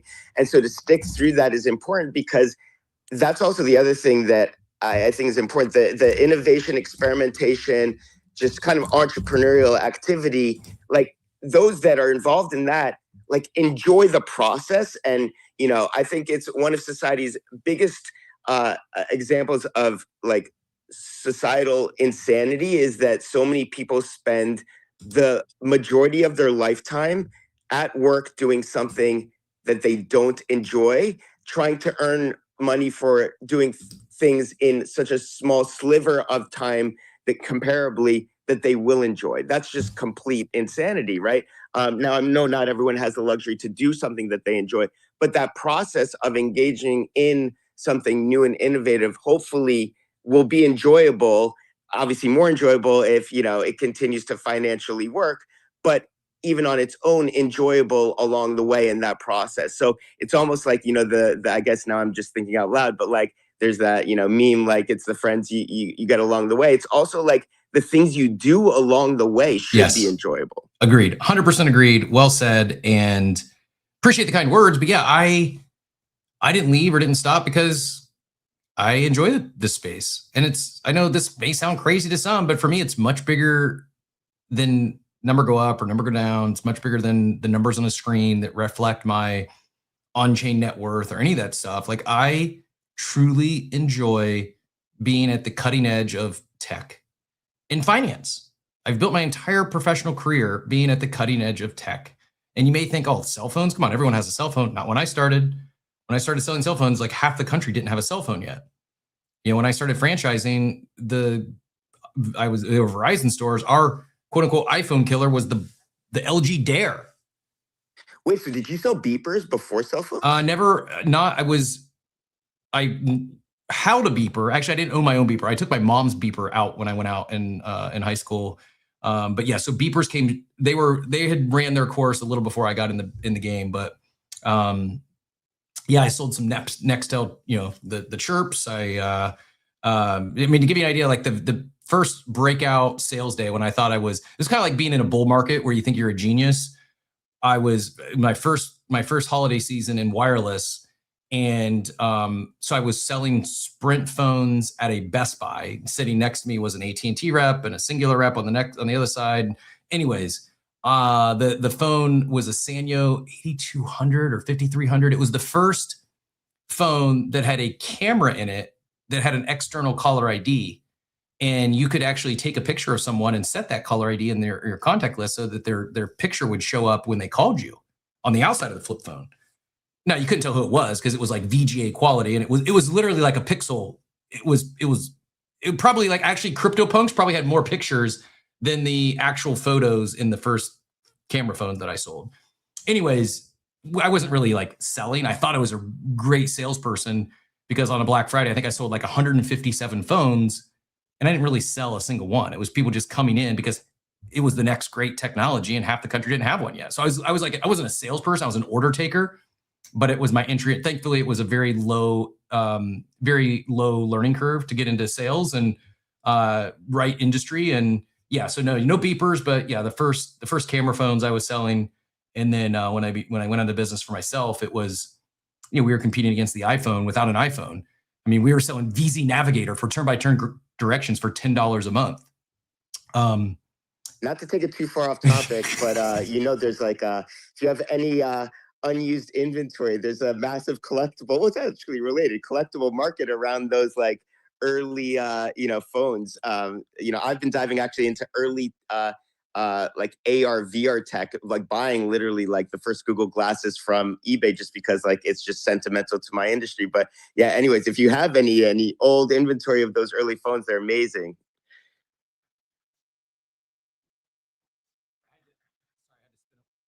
Had to spin away from the mic. Apologies.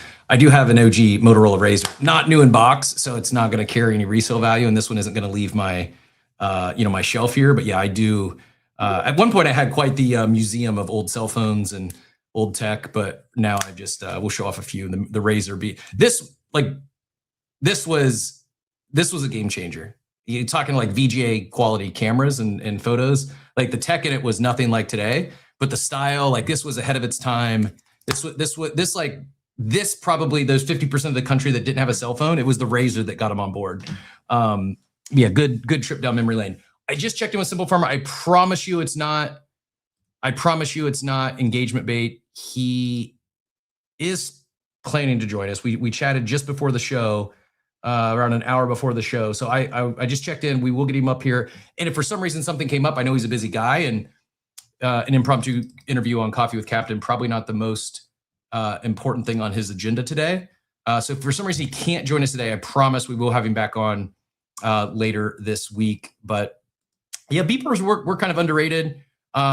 This is like my boldest take that I wasn't planning to share today. I wouldn't be surprised like beepers come back. Maybe not exactly in the form that those of us who are around knew beepers, but I do think like some form of wearable tech, some sort of, I know like they already have like the nothing phone, or I can't remember what it's called. The dumb phones are now becoming a thing where all you can do is make calls and text on them. There's no internet connection. There's no ability to scroll brain rot stuff. I wouldn't be surprised if there is a resurgence in like a beeper-esque type technology where if someone needs to get hold of you, they can notify you and you can call them back or something, but you're not getting any other notifications. Yeah, the chat's loving the beepers. If this was, we're all the way back in NFT season 2.0 is fully underway. If by 10:30 we have a 10K beeper collection that dropped in the Anvil.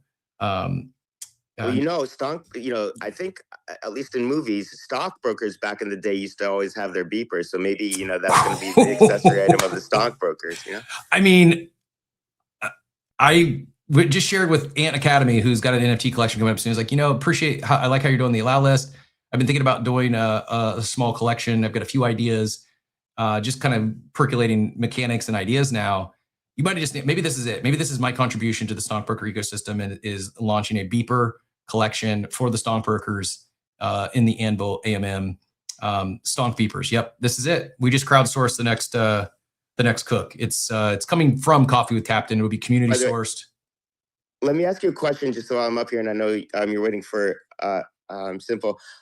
Given the title Alpha, where is there a kind of like a central resource for learning about all new things, either, specifically, ideally stockbroker ecosystem or generally Robinhood ecosystem? This is a great question. I actually saw someone on the timeline this morning asking the same thing, and they were hoping there was a Robinhood app, and was disappointed to find out there wasn't one yet. Obviously, the Robinhood app, but not a Robinhood chain app. And I agree with you. While StonkBrokers is all over the timeline, obviously the StonkBrokers website is informative. There's a lot there, and keep it real. It's like it's a lot it's complex. It's a lot to understand, and I'm going to guess even a lot of those that are in the ecosystem haven't fully explored it yet. Whether it's the safety deposit box or the broker box, or the one thing I want to talk about, assuming you can join us today, is I want to talk to him a little bit about the loans. Like they basically have built in, a Gandhi type, an NFT component to natively on the platform. And to your earlier point, Justin, was like, if you have to make a decision, like, do I want to, am I in or am I out? If let's say you hold one, you got to make this, most NFT collections, you have to make the decision, am I in or am I out? And where I said that this is taking kind of the best parts of NFTs and the best parts of meme coins and combining them too, like now, if you sell your stockbroker, are you giving up some of the rewards that just the NFT are going to get? Yes. But keep in mind that each stockbroker in their 6551 wallet has 666,000, why can't I say this?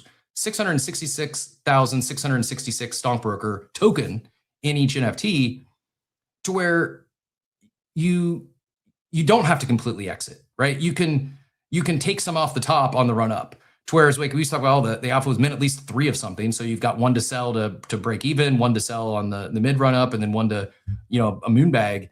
Here you can sell your NFT, or you can pull out tokens of your NFT, let it, leave it in the Anvil, and maybe you sell 333,000 stockbroker token, to where you're effectively today's math, you'd be netting gains of over 6 ETH while still having 6 ETH of exposure to the ecosystem. Because of how it's structured, because of the mechanics, the token theoretically should continue to trade in lockstep with the NFT. Meaning the example I used earlier in the chat was, again, theoretically, if the NFT were to go from say 13 ETH to 130 ETH, the circulating market cap on the fungible token would go from 50 million to 500 million.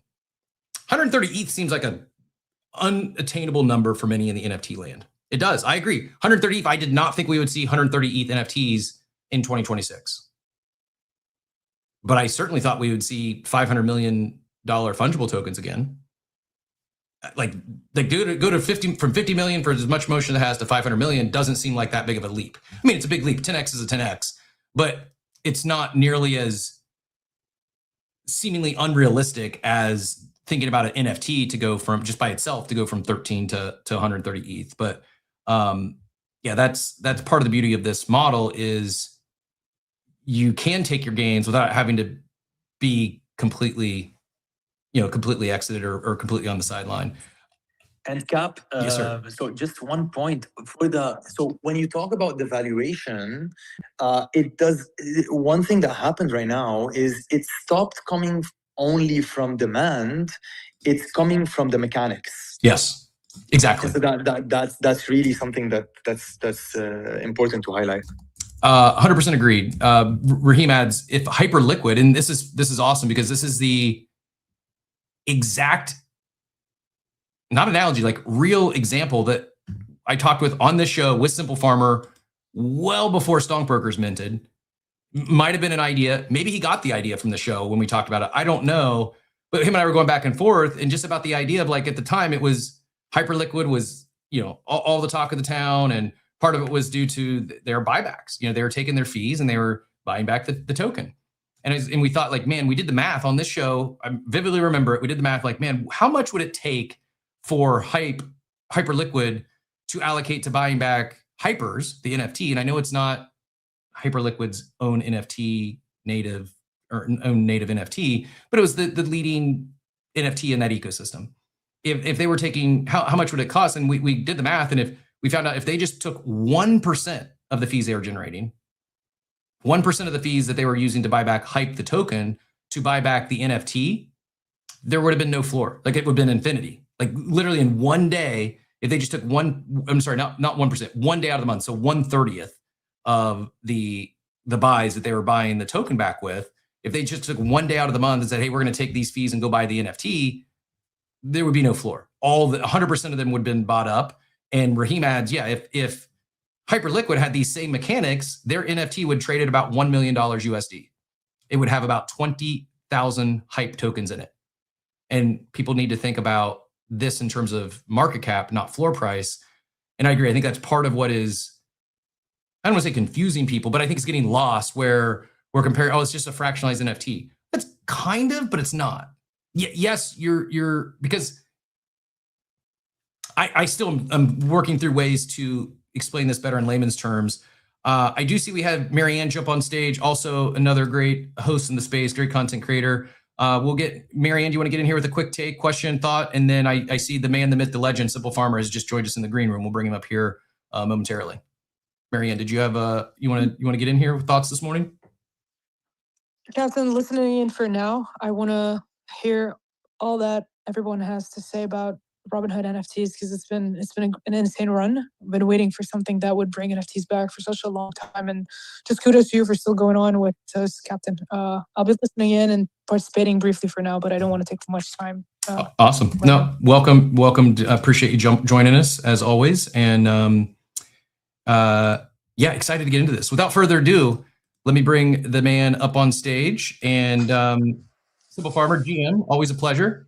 I'm glad you noticed. I'm glad you noticed the fit. You inspired this. I was getting ready this morning, and as per usual, I go to the gym early in the morning. And I mean, Mondays it's 24-hour gym except Sunday nights they close, and they only open back up at 5 a.m. on Mondays. And so school started today, and so a little tighter turn. But I'm at the gym, got my Gymshark tank on. I'm like, I started thinking, do I lean into the tank today since we have Simple Farmer joining us? Like, you know what? No. He said, I heard him say yesterday, he got a haircut. He's going more professional, taking things serious. I'm like, you know what? I'm going to lean into it.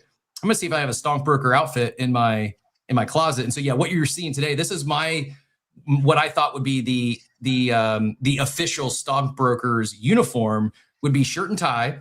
And if you notice, like, there's even like, this is the best I could do for like a pixelated version. I went the polka dots tie and shirt for my pixelated uniform. backwards hat, and shorts. So I don't know if that's what you had in your mind when you envisioned, like, what would a StonkBrokers uniform look like? But in my head, this was the best I come up with this morning. First time tying a tie in about a decade, thanks to StonkBrokers, changing the world out here. GM, sir, how you doing? It looks crisp. It looks tight. Who would know that it was the first time in a decade, honestly, in terms of the knot there. But yeah, I think, maybe one day in real life, or if even StonkBrokers at any point want to do that themselves, that's probably the attire that people meet in during that event. I mean, the very first Ape Fest I went to, and I dressed up as my ape. I got a NASA outfit and the hat I had, the OG Bored Ape Yacht Club hat. I even had some hollow shades that I wore. I'm not confirming, I'm not guaranteeing, but there is at least a 50% chance I show up to Ape Fest this year wearing a shirt and tie, and we'll let the people know that it's the official StonkBrokers token. A lot going on. I know you're a busy guy, so first thing I got to ask: do you have a hard out at 10? Because if you do, we will be accommodating. I don't want to keep you. I know you got a busy day on tap, but hard out at 10. Are you able to hang out a little longer than that? What's your timeline like this morning? I can hang out. Yep. So if you have questions for Simple Farmer, drop them in the chat down below. YouTube, Abstract, X Audio, X Video. We're live on all those platforms. If you're new here, we do go live every Monday through Friday at 8 a.m. Eastern time. Usually that first hour of the day, sometimes then some, is news of the day, trending topics, daily market update, etc. And then, on our great days, we're fortunate to be joined by a special guest, someone pushing the space forward, innovating, attempting to break things on chain. Sometimes it's planned, sometimes it's impromptu. We've had Simple Farmer on many times, including prior to Mint. And I know there's several grateful listeners out there that probably wouldn't have minted StonkBrokers if you didn't take the time out to join us. So appreciate you for that. I'm excited, man. I'm stoked. Far beyond, congratulations, first of all. The run-ups are exciting. Seeing Adam come in and support is exciting. I don't know if you probably didn't catch it earlier. I was talking with Achilles. Part of what gets me so excited isn't just number go up. That helps, keeping it real. Innovation's back. The experimenting's back. We're seeing this success with Chainmancers, and to know that that's just the first of many, not even the first, the second of many special projects to launch in this ecosystem. And I've been beating the drum. We're going to have an NFT season 2. It's not going to look the same as 21. We're going to get another NFT season. I don't know what it's going to be. Even though we had you on, I minted a couple StonkBrokers, and I've been a big fan and supporting of everything you've done in the space. I would be lying if I said I knew it was going to be StonkBrokers, but I not to glaze you because you're on the stage with us today, but I truly do believe this has kicked off. This has ignited with what you're building with the StonkBrokers ecosystem and the AMM and everything else, combined with Robinhood Chain and their focus on the space. Their focus on supporting builders who are pushing the space forward and innovating and experimenting. I think we're here. I think NFT season 2.0 has been kicked off. I think it's underway. It'll be easy to look back a year from now, 2 years from now, and connect these dots looking back. But I think I've seen enough in the last few weeks and the last 5 years I truly do believe that NFT season 2.0 is here, because for the first time in years, it's new stuff. It's not just new art. It's new mechanics, new tokenomics, new infrastructure. Shout out Proof Alpha DJ. That's word he keeps going back to. And I think a lot of people still are missing that. So I'm hoping we can kind of help people understand, what does this ecosystem even mean today? I know you got another big announcement coming up. I'm not gonna put pressure on you and force you to leak that announcement here on the show today, but a lot of new exciting stuff. And I said it earlier, I'll say it again. It feels to me, Simple Farmer, that we're still if we remove the floor price and the rapid rise, it still feels like we're top of the first inning for what you're building. I know of multiple things that are still coming that you've already announced. And then it seems like you've had, I don't know, a half dozen other things up your sleeve, whether it's coming in real time due to partners in the ecosystem or stuff you just hadn't shared publicly. It's I'm going to drop this when the time's right. But yeah, is that fair to say we're top of the first inning when it comes to what you're building with StonkBrokers? Or do you think we're further along than that? Yeah, for sure. I mean, especially when we look at where crypto is as a whole too. I mean, ETH still below 2K. I mean, that's, you can always make money buying ETH below 2K. And this is all altcoins powered on Ethereum. So that's one big piece of it. And the second big piece of it, there's a lot of steps in now, the distribution scaling as well as the infrastructure scaling. Proof of Alpha Degen talked about infrastructure and it's important. The announcement today is related to infrastructure. It sounds not sexy, but as we've seen, good distribution, good infrastructure, and good tokenomics work really, really well together when paired correctly. So yeah, it's definitely early in consideration to all the things that I have planned for the roadmap. And if I see even better opportunities arise during the process, I'm going to take them. I love it. We did get a question earlier, and I gave an answer, but I would like to hear your answer when someone says, "Hey, I love this. I'm excited, but I'm priced out. I can't go drop 13 ETH on an NFT." And before I share what my answer was, like, what would you, to someone who says that, like, they want to get involved, they want to support you? What is the, maybe not just the best way, but how are ways to gain exposure? How are ways to participate or even pay attention? Like, I saw someone else, a big fan of Diablito, says, like, listen, I'm priced out, so I'm probably just, like, doesn't serve me to pay attention. I said, well, I think it does, because there's a lot more coming that will be at lower cost entry points, some of the cases even free. There's no guarantee you're going to get those, but you're much more likely to if you're paying attention and ahead of it. So, but the question is, like, what would you say to someone who's like, I'm priced out, I can't afford a 13 ETH NFT, but I want to participate. I want to support, I want to get involved. What's the best path, or what are the paths you would recommend for someone to take a look at?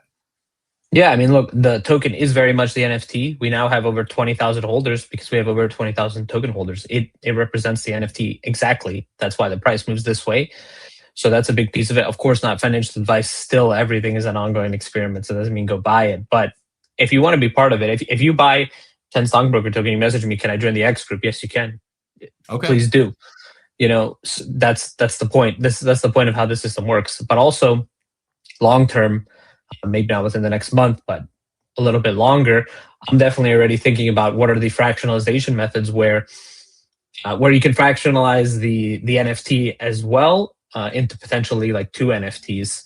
Okay. Birthed out of that NFT. So, for example, one StonkBroker could create 2 interns that they delegate 5% each of their distribution rewards to, and that could be an NFT that they can sell as well if they choose to. And so that NFT then would have a lower cost basis entry point based on the 666,000 price for the StonkBrokers. And that is creating, just taking a pie and cutting it into more pieces. It doesn't dilute anything, so it's nice.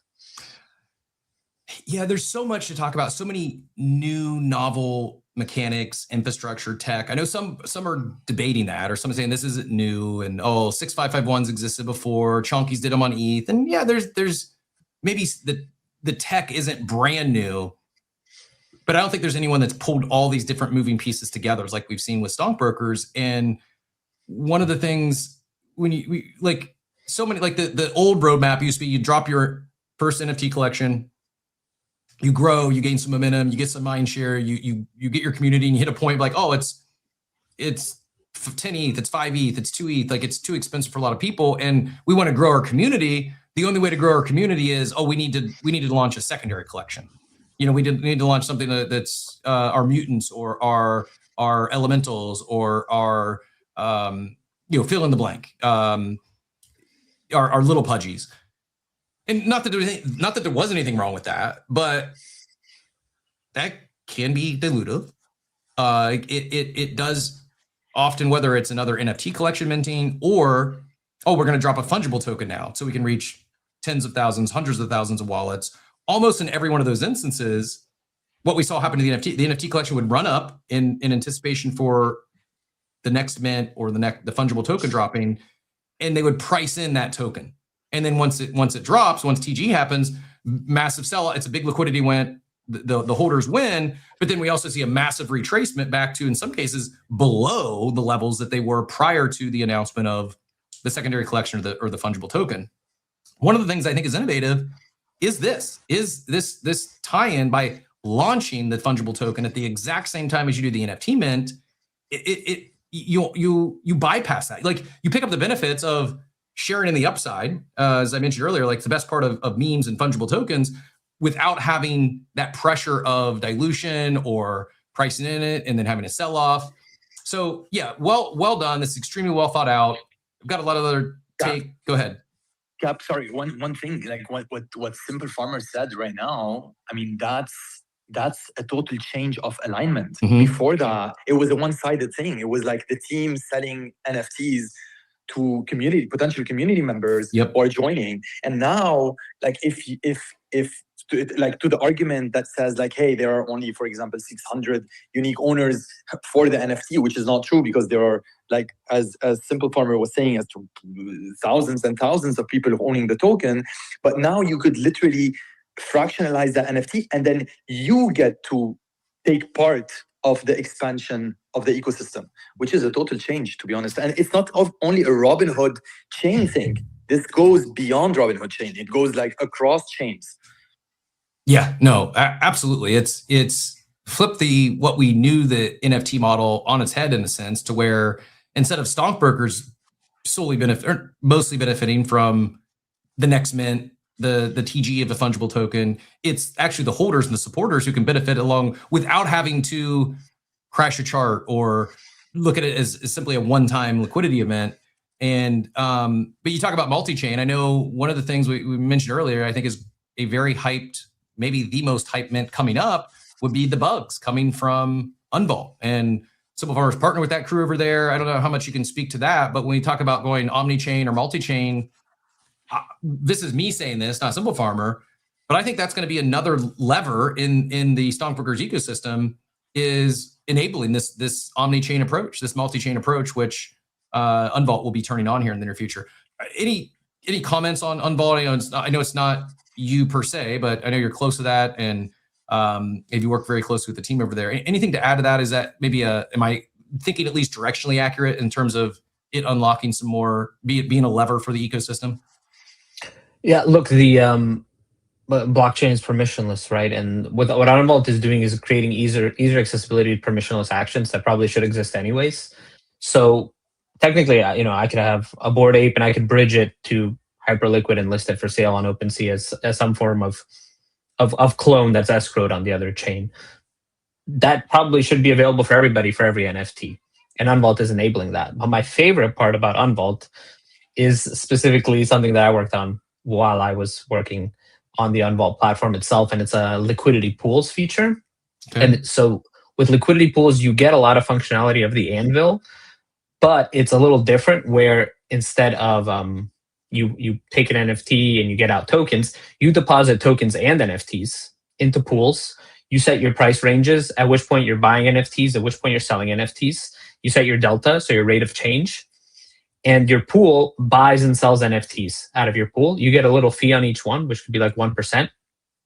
And with that, you're creating liquidity pool-based orders on an NFT marketplace instead of the order book-based thing.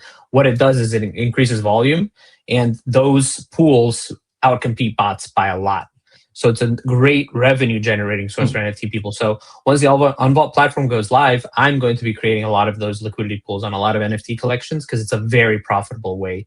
You'll essentially make all the money that the people who are running bots right now are. Very interesting. I want to tug on the Anvil string just a little bit. I shared last time you're on the show, like it took me a few times to get. Like, you talked about Anvil, I know you were excited about it. My small non-technical brain just didn't click with me right away. I now get it, and I still, although I get it, and I think I can explain it, I know I need to work on how I'm wordsmithing it and explain it better, because it's not just part of the secret sauce for StonkBrokers. I think it's the new meta. A lot of people are getting hung up. Oh, it's tokenized stocks. That's cool. It's really cool that you're experimenting with tokenized stocks as part of the reward mechanism in the ecosystem. But Robinhood Chain's very bullish on they're building a chain for tokenized RWAs. I get all that, but I truly think that the real magic here, the real secret sauce, isn't necessarily, it's not tokenized stocks. It's the Anvil and what the Anvil is doing. Can you, like, someone asked, like, what is Anvil? How do you explain that? How do you answer it to someone who's hearing? What even is an AMM? What's an automatic or automated market maker? What even is that? And how, like, for those that are sidelined and like, okay, I get it. I know I could go buy the StonkBroker token, but I'm not feeling that. I want to participate in the next thing that's coming.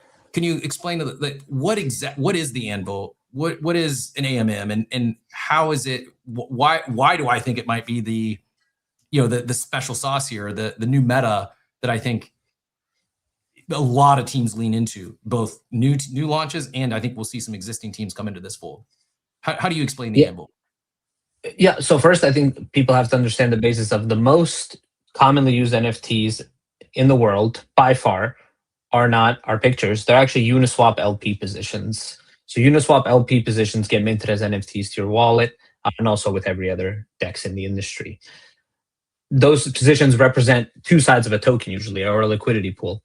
With the Anvil AMM, you're actually getting that as well, but it's like a single-sided position worth 666,000 stockbroker tokens. You are exchanging your tokens for a single-sided position of these tokens and then getting revenue from that DEX or AMM itself. Now, the Anvil AMM V2 is permissionless now, so anybody can deploy on it. It costs 1 ETH to deploy. It's very frictionless. There's like a lot of instructions for how to make things work, but it's not that hard. It takes an hour for a good dev maybe to set it up. Good. Did I see someone mention this? I didn't. I meant to go do the research. I didn't. Have we already seen someone? Was it Poyo? Did they come into the Anvil, or am I mistaken? Yeah, we've had some teams deployed to there, but I think one of the and Manser is using the Anvil, of course. The key is what people do then on the other side of that with their token. How do they make their token really interesting? How do they make their project really interesting? But the infrastructure piece that's really nice with NFTs and that I'm trying to push a little bit is collections that mint fully through the Anvil. So essentially collections that mint through a token 100%. So I'm trying to bring in special projects that are going to be collections that put 100% of their supply into the Anvil, which is essentially just then a token launch. People buy the token to get access to the NFT itself. And those are really fun token charts. And at that point, then we're competing with meme coins fully in terms of infrastructure and scalability. So if I'm tracking there, we don't have to, there might be one that's already been named that's going to launch like this. And if so, feel free to speak to it. But if not, I'm not trying to pry that out. I'm just make sure I'm tracking.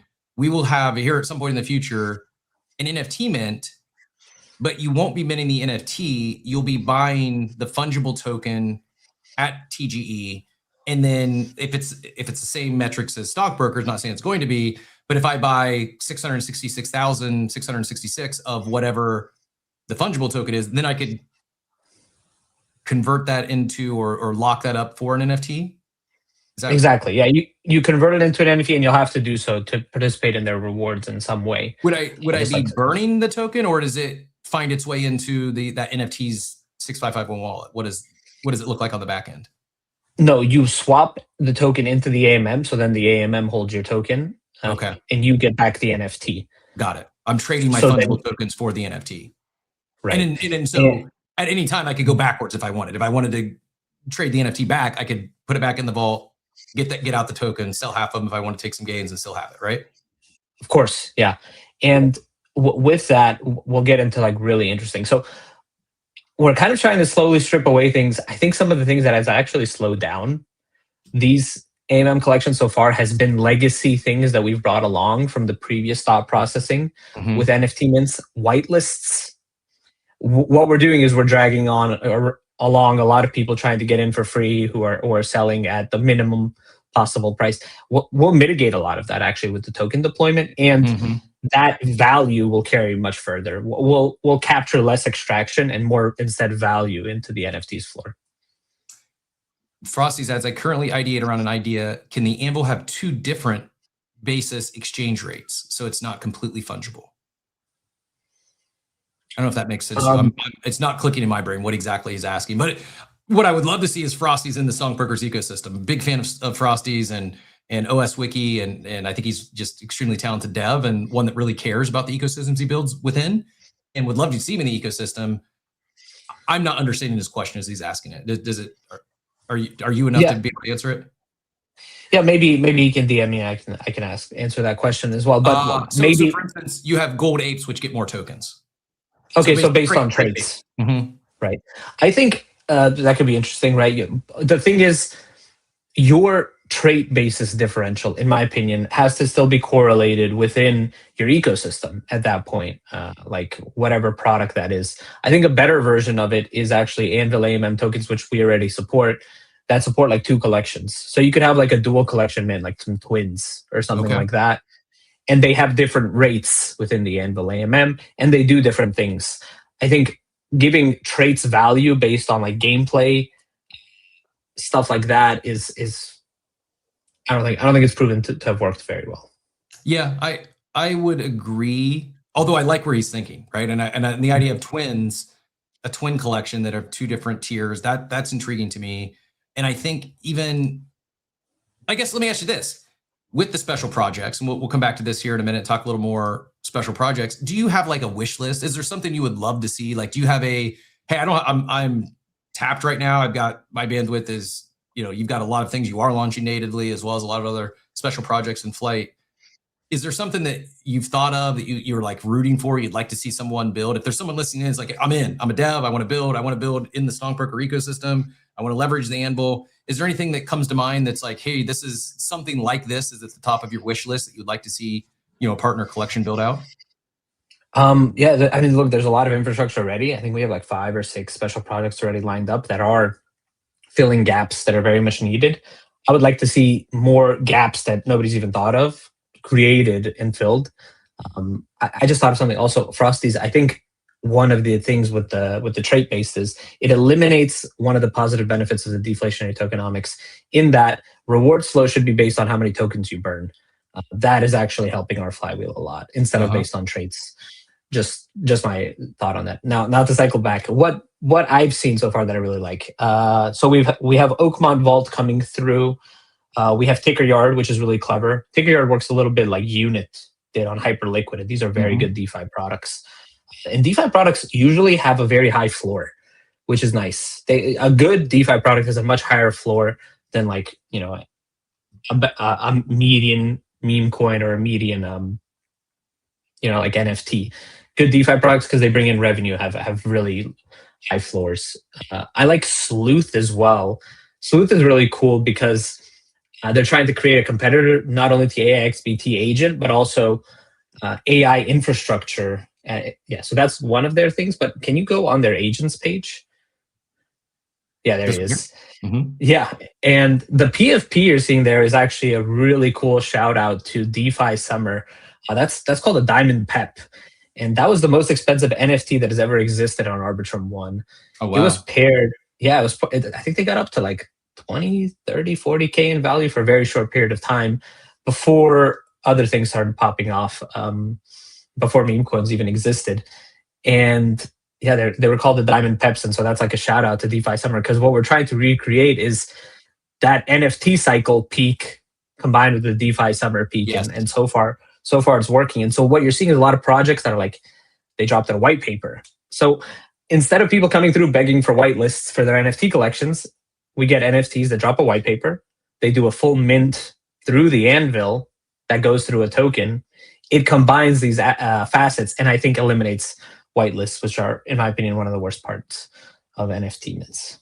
I agree. I like. I mean, I'm also biased because I'm a fan of the Gas Wars, but I think how you did your allow list, which was simply hey, if you were a supporter, if you held one of your prior collections, you could burn it for a StonkBroker. Love that. That said, even that has flaws. As things become more hype and you get more eyeballs, then you get a whale will just go sweep 100 of something that's low cost, and then they'll bot them in. One thing you said there that really struck a chord with me is you talk about bringing back DeFi Summer 2.0. I don't think I've consciously thought about it yet, but I think that's what we're seeing. It's not just the start of NFT season 2.0. It's NFT season meets DeFi season. And it's therefore it's creating NFT / DeFi season 2.0. Like both of them simultaneously. That I think is it. That I need to think through how I'm going to say that, but I think that's the era we've just entered, is NFT season meets DeFi summer, and here we are. And that's what I think we're in the top of the first inning of, and it's platforms like yours that's really driving this. And what it means, Cap, the reason it's cool and, in my opinion, sustainable is NFT season meets DeFi summer. Really means great distribution and marketing and culture meets great substance. Yeah. It's refreshing that it's not just hype. It's not just, oh, which KOLs are talking about this. While you do have some big KOLs talking about StonkBrokers, there's a lot there. And I think a lot that are talking about, a lot, even holders, they still aren't fully understanding what it is you're actually building in the scope of how wide and deep this goes. Yeah, man, the more I talk, the more I learn, the more excited I get about it. I do got a couple questions in chat. I saw Oxy also joined us on stage. Are you cool to take some questions? Of course. And I promise we'll give you any final words or any alpha you want to leak. I know we're running a little long, and I want to make sure that we don't keep you all morning. I want to be respectful of your time. I know extremely busy right now. Absolute Zero asks, he says he'll ask this in Discord as well, but do you see an existing project, and maybe it's hard to name names, but do you see an existing project with NFTs and an ERC20 that could use this, that could use the Anvil AMM, that could use this new tech infrastructure without a new mint? Do you see any out there that already have an NFT, they already have their fungible token, and they could supercharge them by bringing both into the Anvil? Or is it not set up that way? Is it even possible? So the only way would be to create a new token or a new NFT of some kind, and to do that. But I think they can do like a light version of that by using the Unvault liquidity pool feature and essentially using their token to create that liquidity for those NFTs in those pools. Okay. Nope. Great question. Then similar but different. If a collection already is minting, it's minted say 1,100, but its total supply is 3,300, could it work in the Anvil ecosystem? I'm guessing similar answer, but I'll let you answer it.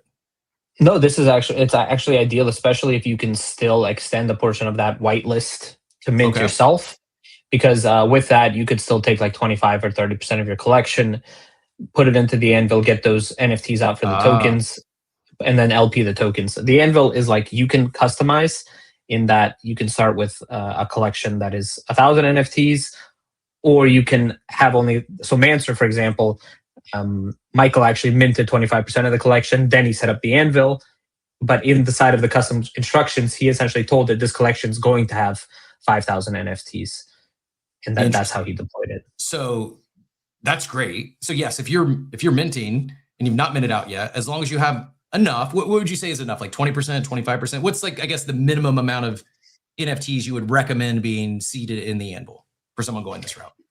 Yeah, so there's two parts. A good token has at least a 10% liquidity to market cap ratio. So you want to try to be getting at least 20 to 25% so you can seed that. But then at the same time, it's also critical which market cap you're seeding at. You want to make sure you're matching your actual NFT's market cap. The lower that is, the less painful it is, essentially. It's better the earlier you are in your collection. Interesting. Okay, good to know. I got another comment or question, and then we'll get to Oxy. But before I do either of those, I shared this, and I just want to make sure that I'm understanding it right, and it's actually accurate what I shared, and that I'm understanding the Anvil correctly. Savi Crypto said over 800 StonkBroker NFTs can never leave the AMM burn tab is ally, but nearly 800 or over 800 can never leave because the amount of, there's been over 500 million StonkBroker token burnt. They're effectively locking in 800 of those brokers that are in the Anvil that were seeded, not one-to-one, because someone could pull out one, they could pay a little extra and choose which one they want. But is that accurate? Is there effectively 800 StonkBrokers that if everyone decided to pull out, there would be 450 left from that initial amount, quantity seeded? The 800 are basically locked in there forever? Yeah, exactly. And it's not any specific 800, it's just 800 of them. The cool part is, and this is where it's important, and this is why it's like we're not doing trait-based activation burns. Instead, the person who earns the most rewards is the one who's actually contributed most to the ecosystem by burning tokens. You're burning tokens, you're contributing to deflation, you're contributing to the deflation of both the token and the NFT, and you deserve the most rewards. It's a very financially aligned layer of tokenomics, and that continues to go up. 800 is a lot. So now I think people will look on OpenSea, and the top wallet is the Anvil AMM. I think it has roughly 2,000 NFTs in it. Of those 2,000, only 1,200 will ever leave. Incredible. yeah, I've got so many other, like one answer leads to another question or thought, but I do want to get, well, before I go to Oxy, is it your birthday today? Or is Cheese's pulling another, like this is our version of PP Man? As far as I know, it's only PP Man's birthday today. Okay. Well, happy birthday anyways. We'll front run the birthday. Oxy, appreciate your patience. GM sir, questions for Simple Farmer? Yeah, of course. Great way to explain the Anvil AMM, comparing it to Uniswap and just collateral assets in general for DeFi. That's like hasn't been a way that I've thought about it in the past, and I'm egregiously sidelined at the moment. But that was just such a great way to compare the two. I guess I'm curious, just from a tech perspective, why can't EVM and then I guess like tangentially Anvil utilize DLLM technology rather than the typical like Uniswap, like V234 technology there? Is there a reason why like that isn't the default, utilizing bins rather than the typical, other than volume and being able to onboard people to that technology? Yeah, if you're talking about Uniswap, essentially their compatibility is limited to ERC20s, and it doesn't support NFTs. So their AMM is one that is only token based and not NFT based. Could you use DLLM like liquidity pools for like swapping between chains? You're talking about like setting up NFT liquidity pools, but like cross chain. Could you use DLLM instead of Uniswap like Uniswap liquidity pools there? So DLLM being like Meteora's liquidity pool technology, or like what Meteora uses as liquidity pool. Oh yeah, for sure. So technically, of course, you could mint an NFT collection through the Anvil, and the NFT could exist on Robinhood chain, and its token could be on Solana if you create that cross-chain functionality with the token. I think that's a very interesting concept, and then people can get into things like that becomes like a cross-chain volatility farming protocol actually, and that's similar to something that's known as P-Pods Finance, which is like a wrapped version of the asset that's harder to get to. You charge a fee on the bridge, and then your bridge becomes your AMM. Yeah. Okay. Interesting. Yeah. I was just curious if you guys had like thought about that. I looked into that much. All right. I might shoot you a DM on that actually. Yeah. Great question. Okay. Thanks for jumping up as always, Oxy. Good to hear from you. It also made me think, like,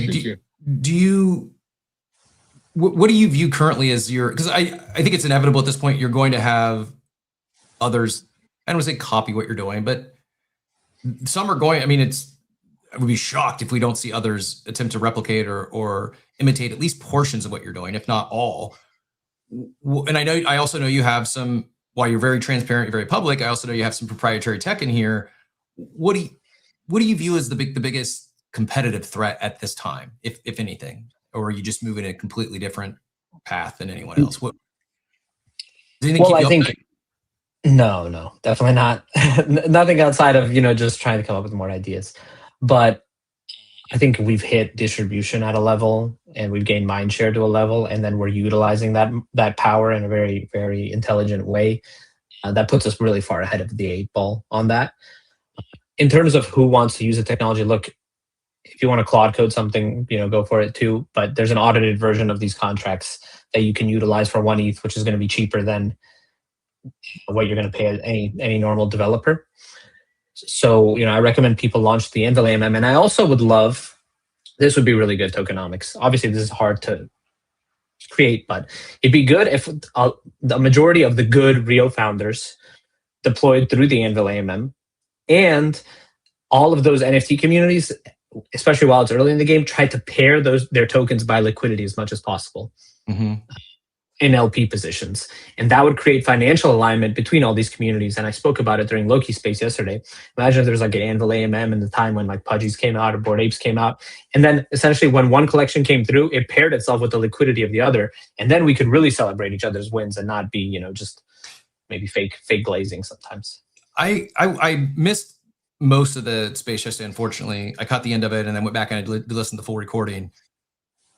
Not to make you repeat yourself, but one thing you said yesterday I think was pretty powerful. And versus me trying to parrot it, if you could reiterate, you said something to the effect of, so often, whether it would be NFTs in 21, 22, whether it be meme coins, so often we, the space at large, the participants, the builders, the founders, view quote unquote normies as exit liquidity. And we all know how that plays out. They may come in, they get excited about something, they see it on mainstream media, their friends tell them, they come in, they buy something, and then they are used as exit liquidity, and the floor prices crash, and it scares them off, and they never come back. Whereas you used an example or shared a story where kind of flipping that upside down, where that shouldn't be the case. We shouldn't view quote unquote normies as exit liquidity. But can you expand on that, or basically rehash or reshare what you shared yesterday? Because it was, again, you can tell it stood out to me. It resonated, but I need to hear it again so I can share it better, because it was like, yeah, this is it. Like we're not going to onboard millions of people at once, but when we do, we want them to have success. We want them to get excited about something. So yeah, how are you taking a different approach to quote unquote onboarding? Yeah, so just my thesis is that essentially over the past 4 or 5 years, there's been a lot of pushing not the best products to the top, but pushing just what everybody has consensus behind, and that's usually led by KOLs and usually led by extractive actors. As we push some of those worst tokens to the top, everybody's waiting for this moment where that token gets listed on a centralized exchange, and then that's the big top signal, right? That's your moment to get out and get out at the best possible price. So then essentially what you're hoping is that your cousin who's not that good at crypto, who's using Coinbase, buys this token so that you can sell it at a much higher price than you bought it from, because you've been in the trenches. And that's a problem. That's a very problematic cycle to get in. And then we look at things like net inflows of liquidity on the decentralized exchange side, and it's lower and lower. And you ask yourself why. Well, the reason why is because you've been inviting somebody to your restaurant and giving them food poisoning on a consistent basis. You've been pushing shitty products to the top consistently and then trying to dump on normies. The best pathway, in my opinion, instead would be what we're trying to do with StonkBrokers. Is this decentralized Y Combinator early, where we push up the best technologies with their tokens to the very top to get listed on centralized exchanges, so that normies have a lot of upside when that gets listed there. And that upside being based on real business fundamentals like revenue, like building great technology and stuff like that. So that is, my main thesis. And I think that's very much achievable. And we would see actually a reversal in this trend. We can't look at normies as like the outsiders. We need to look at normies as our best possible investors to help us scale distribution to the next level. Well said. And to your point on the centralized exchange listing, when it's just a meme, we already saw it with CashCat. Now, fortunately, or unfortunately, you look at the meme space, it's recovered, but they got their Robinhood listing, and it led to, it pumped, and I think we got a God candle and a red candle like within the hour, maybe within minutes. This isn't the best view here, but you can see. Whoops, sorry, zoomed in on the wrong one. You can see. Working computer, right? Someday you can see the volume spiking here. Got a God candle, and then within minutes, within the hour, if not minutes, it traced back to where it was prior to the listing, and now it's recovered up. It's back up to about that point of not the God candle, but it's up to the point where it pumped to on the listing. By the way, to support my earlier point, not making things PvP, but here's a meme coin on Robinhood that's been around for a little while. It's got 4 million in liquidity, and it's currently trading at $144 million market cap. Compared to StonkBrokers, trading also 4.1 million in liquidity, trading at the market caps. I think this is a Dex screener glitch. I want to say it's a little over 50 million right now. FTV is 80 million, but we'll just compare FTV to FTV. It's a little over 2x, and it's just a meme coin. No real infrastructure, nothing else there with CashCat, just a meme that got listed. And so we talk about where could this thing go from here? Like, I don't know, if I'm looking at things from the outside and I'm an investor, like, okay, I could buy this token for 144 million that has already been listed, and there's really nothing else there in terms of infra or catalyst, or the ecosystem that's taken over the timeline and has a lot still to come. Again, not making it PvP, but referencing that, I would be remiss if I didn't at least point it out. Go ahead, Justin. Appreciate the takes earlier.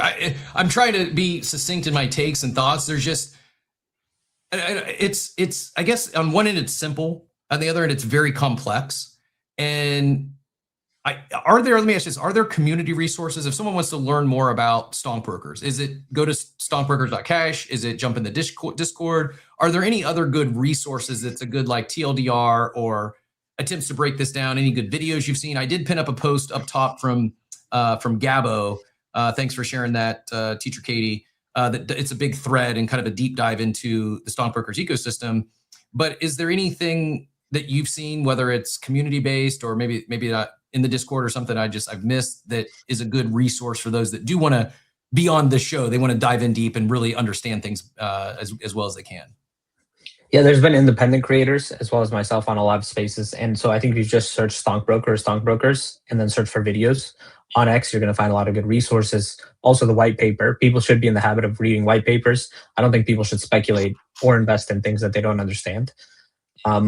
Also the Discord and our X group, all the community members are there to answer like anybody's questions. So that's one of the big jobs, for all the community to do to help them understand the process. And just one more thing on just what we were talking about, Cap, with the centralized exchange thing. So I can bring in a little alpha is that I'm trying to have conversations with centralized exchanges. And then they ask, potentially listing fee, potentially market makers. I'm telling you, I can't offer you any of that. Here's what I can offer you. Your current user experience for all of the things that you're listing are a very poor rate. I actually got a chart from one of the exchanges and they were like, look, tokens get listed on our exchange and they actually see a pump. And then it shows like all the other exchanges and they're like net over the next 30 days as they decrease in price. Their exchange was like touting that there was a 15% token price increase after their listing. And they're 2 out of the big 10 essentially had that statistic. I'm like, that's a problem.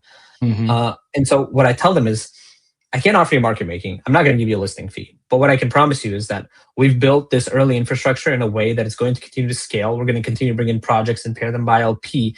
And that means if you list our token on your exchange, your users will have a lot of future upside still in this token, and you'll be giving them a more positive user experience. Yeah, man. And what kind of response are you getting from that? I know it's early in the conversation and biz dev like this, it takes time, but what is like the initial, you don't have to name any names, but are they like, whatever, or are you seeing anyone getting excited on the other side of the Zoom meeting or the other side of the table when you share that with them? I've seen a lot of thinking faces, like, okay, like, okay, you might be onto something. Mm-hmm. Yeah, I would think the same. Justin, appreciate your patience. GM, questions or thoughts for Simple Farmer? One general comment, one specific question. I love actually the reference to like Y Combinator and normies, because this is the first time in a long time a bunch of us who are in trad tech are paying attention to NFTs again, and it is because of that serious level of creativity and innovation here. And speaking of, like, Cap, when you're kind of talking about new collections that will kind of be copycats, I just realized that like the I guess in trad tech terms, like the network effect, I guess in this ecosystem it would be called like a PVE strategy, where the whole is greater than the sum of its parts, where value flows back to the OGs, but then also obviously goes directly to new extensions of the protocol, becomes like a differentiator in a business mode as well that new just like copycats won't have. So that's kind of interesting just from like an entrepreneurial point of view. The specific question I have is following up on that question about, can you embrace legacy collections into this protocol? And you mentioned it would require new NFT. I'm curious, would this tech work either currently or with some adjustments to like what was developed, like the shadow NFTs that were done with the Bored Apes to like go to chain to chain? Yeah, that's interesting. I think the most important thing is that you have to think about it. At every point here, you're going to have to create an LP, right? You're going to have to create this position that is a token in NFT. And that LP, that token is going to have to represent your full NFT's market cap, in my opinion, to get good infrastructure. One of the biggest things there is just like supply, right? You want a certain amount of NFTs in that supply so that you can successfully seed this LP so it can be a successful token. Now, you can also let supply build up. Maybe that's not like a one-day thing. Maybe that's a permissionless process where instead of the team seeding essentially a ton of buy-side liquidity, they seed all the sell-side liquidity, and then they let the community members actually naturally dictate the rest of the market, where everybody who has 1 or 2 NFTs decides to go out via token or exchange for NFTs and add LP single-sided with their token, and then that builds up steadily with time. That's the nice thing about DeFi, is that, that permissionless nature allows things to scale. So I don't think blue chip NFTs can't do this. I just think they have to take a longer path. But I think, if they do it, I think they'd be super successful.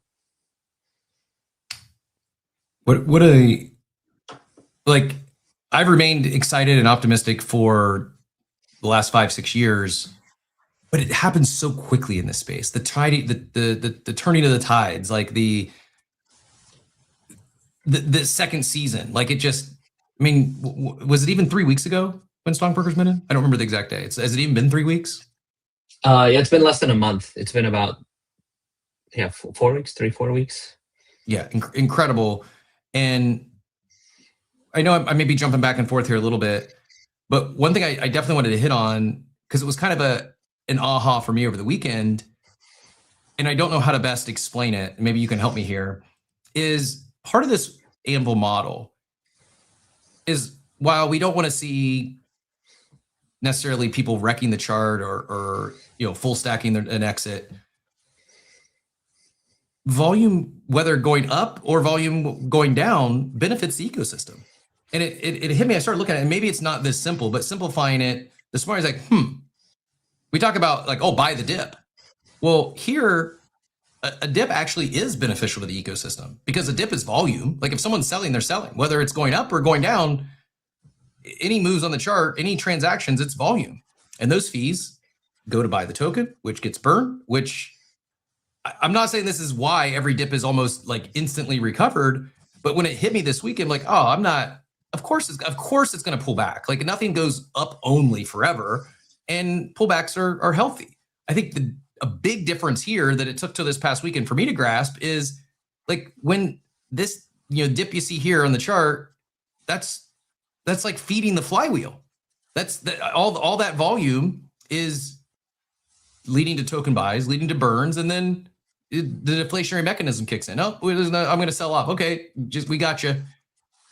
Am I thinking about this right? That because of the mechanics, because of the tokenomics, that like the concern isn't necessarily, and that's why I said I'm trying to again think through how I better explain this. But I'm not concerned about a floor price dip. I'm not, and I know I'm wired differently and probably too non-risk adverse and swinging for a year-making trade, not one that could make a week or a month.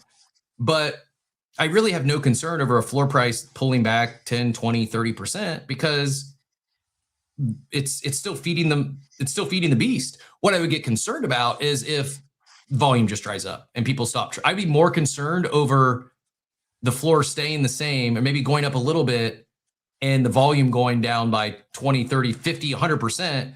Way more concerned over volume drying up than I am over a little dip in the floor price because of what just described. Am I thinking about this the right way? Is there a better way to explain what I'm attempting to explain? So I think what you're saying is important, but it's very much phase one based. So phase one is the AMM revenue, right? Okay. And so that is a form of volatility farming, where those dips become opportunities for activations, which leads to more deflation, which kind of like nullifies that dip pretty quickly usually. That's just phase one though. So we can't be volume dependent. Like 4 or 5 years down the line, you can't just be simply volume dependent. Volatility is good because the Anvil AMM itself is farming volatility. But there has to be high upside, for example, special projects that have paired their revenue streams and their LP that's also feeding the flywheel because they're feeding rewards. And so when we have all of these special projects, bets coming through, as well as phase 2, phase 3, phase 4, our product line with high potential upside and revenue streams, that will continue to feed the rewards.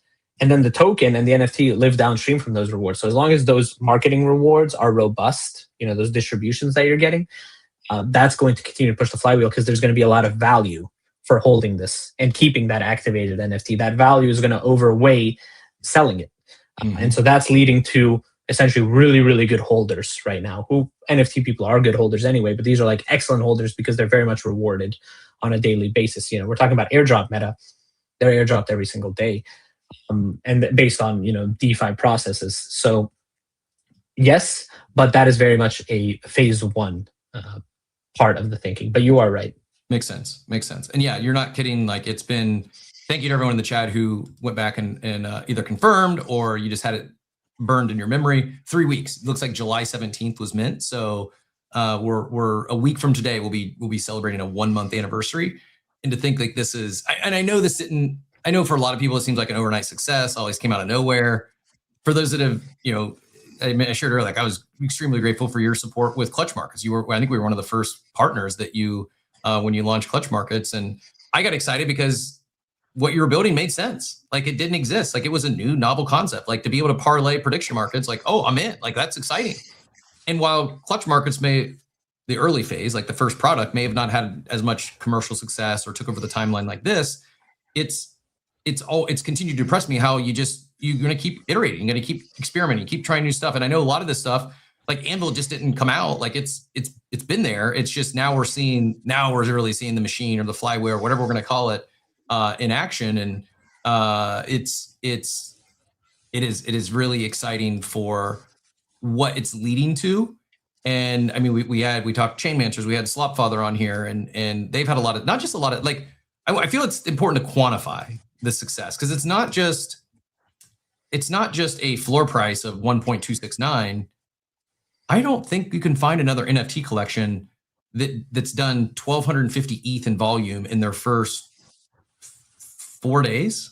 I might be off by a day or two, one way or the other there, but incredible. I mean, 1,200 ETH in volume days after launching. I mean, StonkBrokers, for instance, has done 1,200 or 2,200 ETH in volume in the last 3 weeks.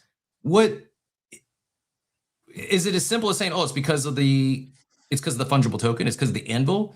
Is it because it's not just like, oh, it's just took over the timeline. Oh, it's the PFP of the day of the week. And I know there's more than just PFP. I'm not trying to downplay Chain Mancers, like what they're actually building. They're building the Jupiter for not just Robinhood chain, but really hasn't yet been executed on EVM chains, what Jupiter does for Solana. So it's a lot of excitement, but even still 1,200 ETH in volume for something at a 1 ETH floor price, like that's crazy volume. Is it as simple as it's the Anvil magic, or is there something else there that I'm not seeing yet or not realizing? No, it is. It's superior infrastructure, and so far, good teams that people know will hustle and give a great effort and have high potential upside, and that leads to that speculative interest. That compared with good infrastructure is the key. But then also with this volume, you see that this is a solution for NFTs. It's a good solution for tokens as well for scaling long term, but it's also a good solution for marketplaces. NFT marketplaces who have been trying to make their dime on token trading. If you adopt the Anvil AMM model as the launch style for tokens that come through instead of the whitelist model, you're very much going to have a marketplace that is going to have way more revenue, way more trading volume, and way more options for people to enter, because you'll have people entering via the tokens, then coming onto your marketplace. That's going to give you more user base. You're going to have more trading volume on your collection, and you're going to actually want token trading volume on that collection, and then you can support that infrastructure. So that's why I said, if I was an OpenSea, I would try to get all of the best new founders to come through and adopt the Anvil AMM, and then see how you can help them, maybe with a piece of your fees, get listed on centralized exchanges, continue to create winners, continue to create proof of concept with good products, not with your friends' products, but with good products, and then build a long-term sustainable business that way. Yeah, dude, it's so much here more than just the startup builders. I don't think it's a exaggeration to say Anvil, what it's done is the best thing. It's doing for NFT marketplaces what Blur farming did for NFT marketplaces without wrecking floors, without incentivizing bidding. It's bringing the liquidity and the volume that incentivized bidding did, that was very much so a net negative for NFT collections, floor prices, community momentum, etc. It's having the same desirable impact in terms of volume and, quite frankly, fees for these marketplaces, but doing so in a way that doesn't hurt the participants, doesn't hurt the holders, doesn't hurt the collectors, doesn't hurt the communities. And I don't know as if all have fully understood that yet. Like, this volume is very different than fill in the blank NFT volume. Like, not just because it's more, because of how and where it's coming from. And yeah, I agree. I think OpenSea and all marketplaces for that matter should be leaning into this pretty heavily. Speaking of OpenSea, I want to give them some kudos. I support yesterday on a Sunday afternoon, getting back to me with some responses and some stuff I was having some challenges with. So salute to the team over there. I know that might be controversial for some, but I know the team is working around the clock, and it's more than just OpenSea Mobile. Like they really, comparing it to Blur, I don't think Blur cared about the space. I think Pac-Man was very good at leaning into metas and driving volume and raising funds and generating revenue. I'm not even gonna say extractive. He shipped products that the space used a lot, and he made a lot of money as a result. But I think it was a big net negative for NFTs. I don't think he really cared about NFTs. I think he's just a smart person, very intelligent individual that saw the opportunity in the space and built products that was able to capitalize on the space.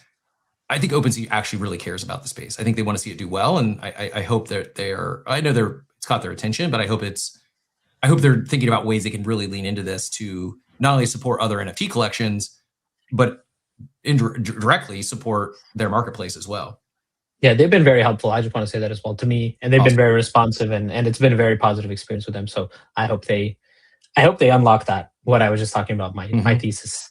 For sure. We're gonna go back to Oxy here in a second. Jackie asks in the YouTube chat, as new to this product, how can I become part of it without the massive costs involved? The StonkBroker token, you can, not the NFT, but the token you can go pick up for 3 cents. So you could go put, I'm bad at math, $30 in there and get 300 tokens, 3,000 tokens. I don't know. But a single StonkBroker token will get you exposure to the ecosystem. Now, if you pick up one token and it 10x's from here, you turn your 3 cents into 30 cents. But that's one way to get access, is by just simply the StonkBroker token. The other would be joining the Discord and picking up the StonkBroker token, get you access to the chats as well, is paying attention to what's coming next. What other projects, brands are going to launch in this ecosystem. And there's no guarantee just because someone's a special project and they launch with the StonkBroker ecosystem, it doesn't mean that Simple Farmer's endorsing it. Maybe we never see another one have the success out of the gate like Chainmancers has had. Again, it's more than just a PFP. The PFP smacks though. I did not expect the PFP to come out as well as it did, and thing that does look really, really good. It did a good job with the art, but the reality is it's running partially because of StonkBroker's ecosystem, but also because they're building they're leaning into what we talked about earlier, where it's NFT season 2.0 meets DeFi summer 2.0, and I think that's the intersection here that I think we'll see as a common thread amongst projects to be successful, is tapping into really leveraging the tech, not just having digital art on chain, not just a digital collectible, but how can we leverage NFT technology, blockchain technology to do more, to do new stuff? And so that would be my advice is pay attention, join the chats, find out what's coming next and how you might be able to get in early to that, whether it's an allow list or maybe you talk about on the timeline. Like everyone's going to be a little different, but I don't think Mancers will be the last that we see that has almost near instant success leveraging this launch pad. Oxy, one more question for Simple Farmer, and then we'll maybe let him get in here. Any final words, or maybe we do have a really important question that I will pry him on, see if I can get an answer. When does the music start? If you know, we'll come back to that. But Oxy, go ahead. Yeah, thank you. Apology for maybe it was some more back kind of the technical side of things. So I would say 90% of my on-chain activity is liquidity pools. So I'm curious, like, in your opinion, how much of a risk, and maybe it goes back to this is just phase one. This is just a phase one issue, and as the ecosystem expands, it doesn't matter. But how do you combat like losing volume and fees through so Uniswap has, obviously you can set up any liquidity pool that you want. Obviously the fees that you're capturing through the Anvil are only happening on that app and through the Anvil when swaps NFT for token, vice versa. How, I guess, is that a concern that like other LPs take volume, like if you have a huge retrace, like Cap was saying, so on and so forth, or is that not really something that you're worried about? And as long as it's easy enough for someone to go on whatever XYZ wallet or XYZ chain and just swap in and out of the token, it doesn't really matter. or is there, or do you see like a way that you want to capture those fees that could be quote unquote circumvented, like they were with Punkster, the strategy tokens, when people were setting up LPs and you were losing out on that fee swap? Any thoughts on that? Yeah, that can't happen because the tokens themselves are locked within the AMM, like the supply of the tokens. So that modding, instead of being built within smart contract logic, is built within tokenomics.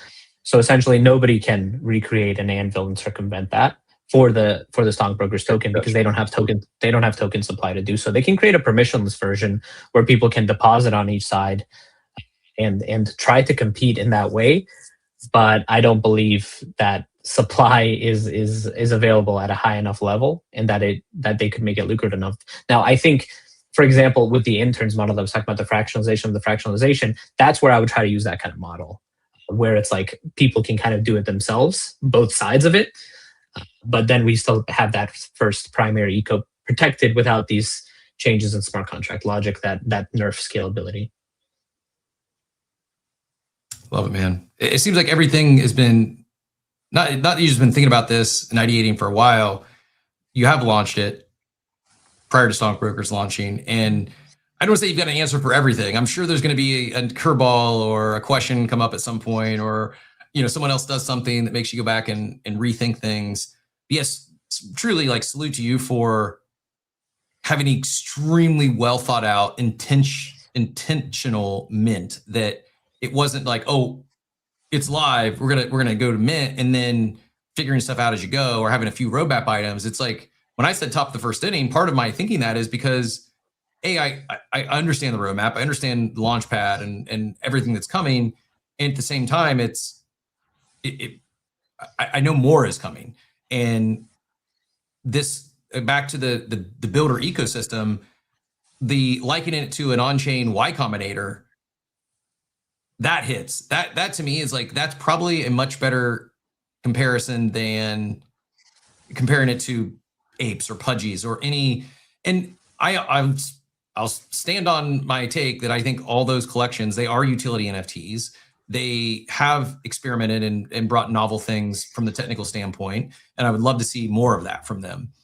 That said, very different when it comes to even those that support builders. Like, this is it's not just a Discord of builders, and it's not just helping builders fundraise. Like, we said infrastructure a lot. We said infra a lot. And I think, wow, that infra supports StonkBrokers. It's really an infra for builders, period. Right? It's infrastructure for on-chain builders that hasn't existed before. Or if it has, it was in bits and pieces, and you needed someone like yourself to pull it all together to make it easy to use for those who may not have that technical background or technical understanding. Yeah, definitely. And I really, really want the people who are creative builders to build with StonkBrokers. I try to offer value in exchange. It's like, here, I'll give you my expertise in like tokenomic infrastructure, my expertise in setting up your initial LPs, and we'll give you great distribution. I think we right now are like the best path to success, especially on Robinhood chain, if you're launching a project. And we try to make the model very, very fair. And then it's like, hey, let's peg our LPs together and let's grow together long term. Like, it's not a LARP, it's not an extraction, it's not a vamp. It's literally like, we are paired by LP. We're on this trip together. You do your best to make sure you're a contributor to that, and we're going to continue to contribute to that. So the new StonkBrokers partners, because they're paired by LP, have upside in every single new special project that comes through. And that's important. So then we have a lot. Say that again, because I don't know. Like, I get it, I understand it, but that's the first time it hit me like that as to why someone might want to come build in your ecosystem. I saw like Cool, the founder of Pudgy Penguins, is launching an NFT collection on Robinhood chain, and so I saw that. I'm thinking, cool. How do we encourage him to launch in the StonkBrokers ecosystem? For someone who's built NFT collections before, they're like, I don't need that. I want to go do it my own. But I think even if you have the background, the devs, you've got the experience in the space, there's real value in launching as part of this. And I think what you just said there really hit it home for me. So yeah, do you mind reiterating that? Sorry to interject, but I think this is really powerful for any builders on the fence. Like, oh, I'm just going to do this myself, or why might I actually launch as part of the StonkBroker ecosystem? Could you maybe peel back one layer and what does that even mean? That pairing with an LP with the other projects, how are we all benefiting by that or from that? Yeah, when you pair LPs like that and the token price goes up, your LP holds a certain amount of the StonkBroker token. And since this is the connective piece with all special projects, anytime a new special project comes through, it goes into that same process. And so when buy pressure comes on that new special project, they have to pull tokens from your LP, which causes buy pressure on your special project as well. And so you're sharing in the upside of every single new special project that comes through in the future. And then we're also scaling infrastructure. So then you have access to all these other developers who are building things that you could probably plug into. I've already seen a little bit of this, obviously. We did it, for example, with StonkBrokers to prove a concept with DERP, right? We're like, hey, we can use each other's infrastructure to make things. And then also, as our infrastructure grows, our connections will grow. I mean, look, we have Adam Weitzman in too. Think about the connections that maybe he can provide with teams, businesses, VCs, I don't know, centralized exchange listings, stuff like that. And as that continues to grow, our distribution value grows. Y Combinator super early was probably kind of small. And then as it grew, now it's like a fast track to becoming a $1 billion company, right? How can we get to that level where we're fast tracking top technologies to becoming $1 billion companies, especially when they have quality? Yeah, just as I was getting ready to go another direction, my guy Steve came out with a post I got to share with you here in a second.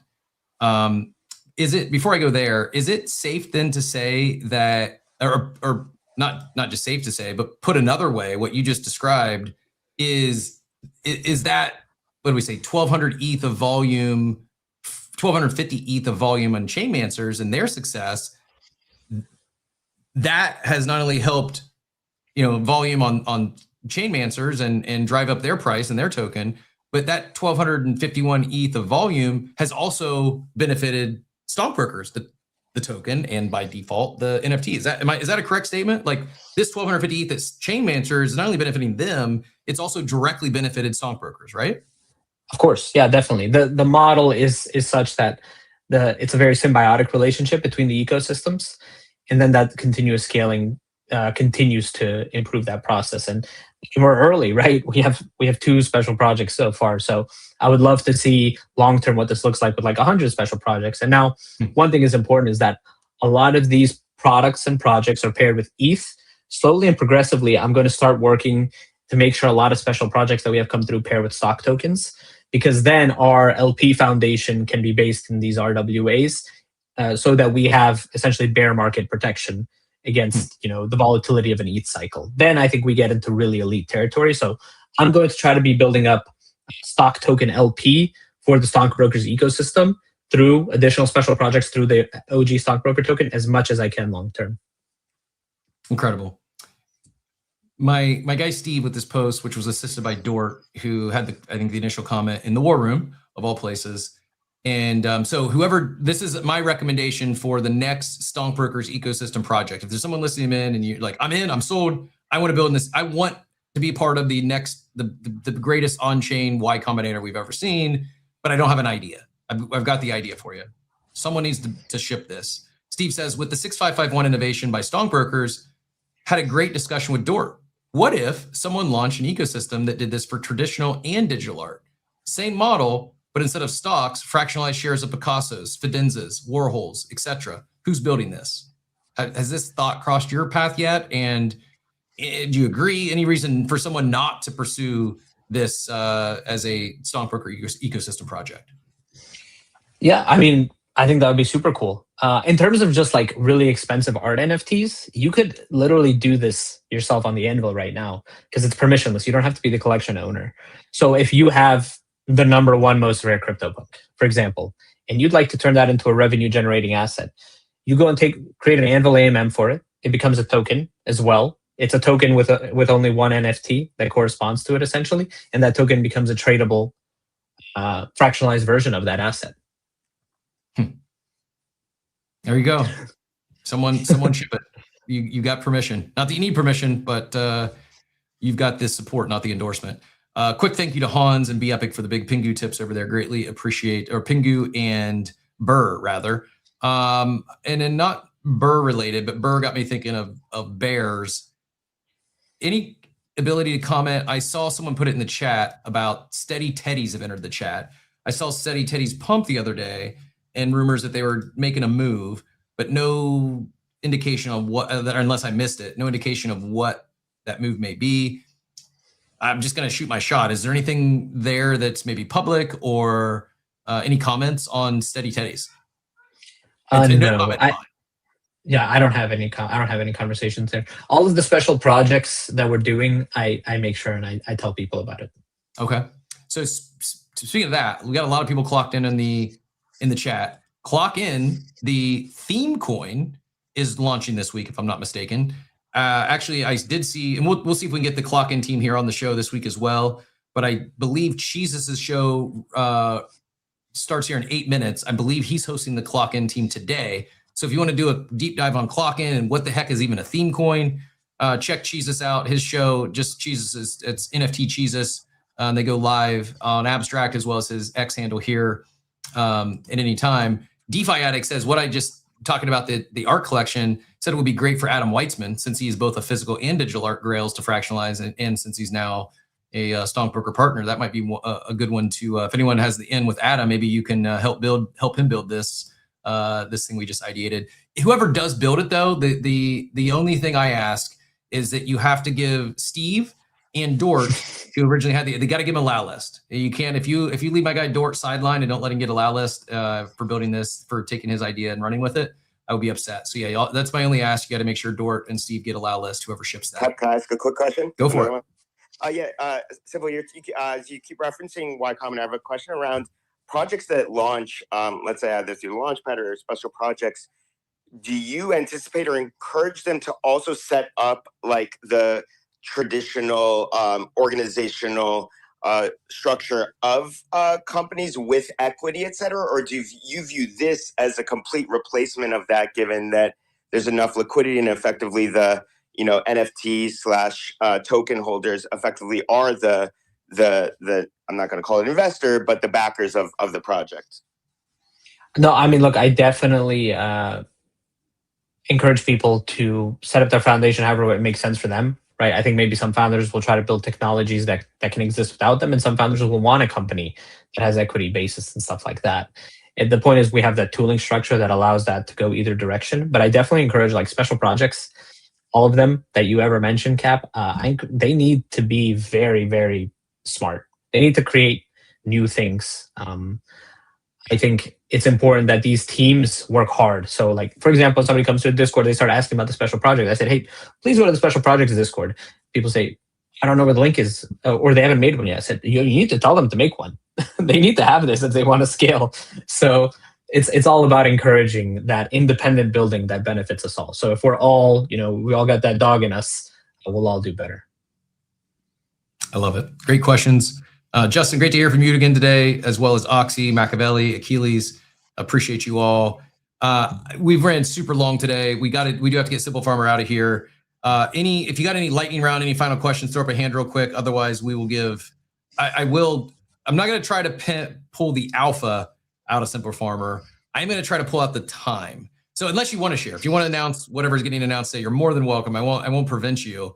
But if we can't get the actual announcement, do we know what time the music might start? Yeah, this evening, European time. Okay. This evening, European time. So late morning, early afternoon, US Eastern time. Okay. Perhaps. Very good. For those that missed it, what are we even talking about when the music starts? There's going to be a DJ who's going to drop a set before the something that is really cool and I think game changing for the space and especially for the StonkBrokers ecosystem. And that'll take place on the StonkBrokers X account? It'll take place on my X account. Okay. So Simple Farmer, DJ Simple Farmer, the alter. he's It's not me. It's actually a friend of mine streaming. He gives me the key and then I put it in there. So okay. Yeah. So Simple Farmer introducing the DJ. Knew everyone was visualizing you with your shirt off. That's exactly where I was going with that. I was like, I'll take my shirt and tie off for the DJ set. Simple Farmer, truly appreciate your time. Not just your time, David.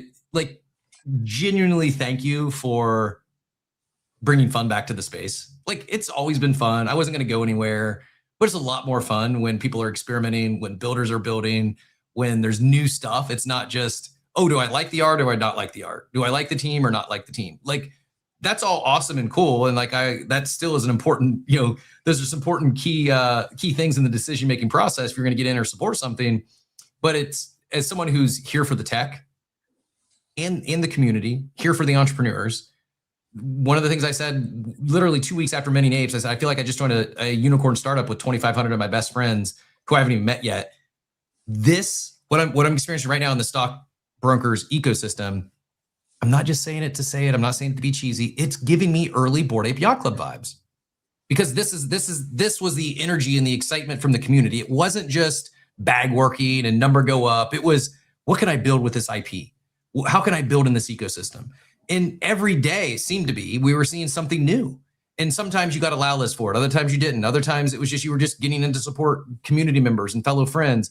This is the first thing I've seen since it. No disrespect to everyone that came before it, or between April 2021 and August of 2026. But this really is the first I've seen at this scale that it's brought back so much builder excitement and builder enthusiasm. And for me, that's maybe not why I got in the space, but it's absolutely what kept me here. It's absolutely what kept me going live for 1,222 consecutive shows, is because we get to speak with builders like yourself who are pushing the space forward. And when this is happening, when you're creating this excitement, it's like, I'm not even joking. Like, we've got our Builders Domain series brought to you by Doma. That's one day a week. We may have an interview every 5 days out of the week for the foreseeable future, because there's that much stuff, exciting stuff that's novel to talk about. And it's been a while. I mean, there was some stretches there where I feel like we went a month where people reached out and they want to get on the show. And I'm like, man, I'm like, there's nothing to talk about. Like, yeah, your art's slightly different, I guess, but it's just the same thing reskinned with some different Fiverr art. And I'm not saying that's all, and there's been some great artists and some great teams we've had on, but they were often, literally months would go by before it felt like not just something that was worthy to talk to our audience about, but kind of like, I don't want to waste their time. I don't want to be embarrassed by this throwaway project that seems to be maybe distractive, and they're not really doing anything new. They're just trying to capitalize on the space. And so, yes, thank you on behalf of the space at large for bringing back the innovation, the excitement, the YCOM type environment where it's not just builders are excited to build on chain, on Robinhood chain, but even more excited to build within this ecosystem and be supported by other builders. And that, not floor price, but that builder ecosystem is what gives me early Bored Ape Yacht Club vibes. And this is for those not watching the video, I'm sharing a screenshot now of Robinhood chain. And this is a take by Kenny Powers, who it talks about like past cycles. First cycle was Bitcoin, held 80, 90% dominance. Then it was Ethereum, ICOs. Then in 21, it was Ethereum again with DeFi and NFTs. Then Solana captured the last cycle through speed, low fees, and meme coins. In his opinion, Robinhood chain looks like the strongest candidate for the cycle. I wholeheartly agree. It's not just another L2. Like, oh, we just seen another chain. Like, guys, no offense to Monad or Mega ETH. I held a Fluffle. I was in the Mega ETH Echo round. Like, I was bullish Mega ETH. This sort of builder activity is why I got so bullish around Mega ETH. I thought we would see, and I'm not taking shots at the Mega ETH team. I love Brett, and the team over there is great.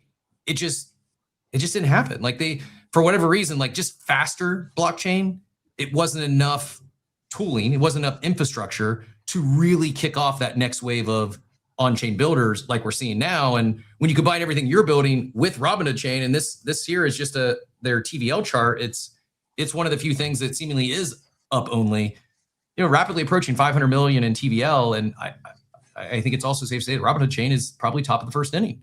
So you don't have to, if you want to comment on Robinhood chain or Arbitrum Mom, you can, but really just, I want to give you opportunity. Like, the floor is yours. Closing words, final thoughts, any alpha you might want to share, anything in general, anything that we didn't talk about yet today that you would like to share with our audience. By the way, 1,400 of them watching via video right now, a couple 200 plus in the audio spaces. Also a pretty strong indication that there's some real excitement and momentum is building. Final words, closing comments, anything we didn't talk about yet you were hoping to share? Yeah, of course, everything's not financial advice. Like I mentioned, we're going to try to get more and more LP on stock tokens just to hedge against crypto itself as a whole. But, continue to experiment. All of these special projects that come through, please understand that they're independent partners. So if something doesn't come from the main Clutch account, it's not a Clutch product. It's an independent partner. So do your research.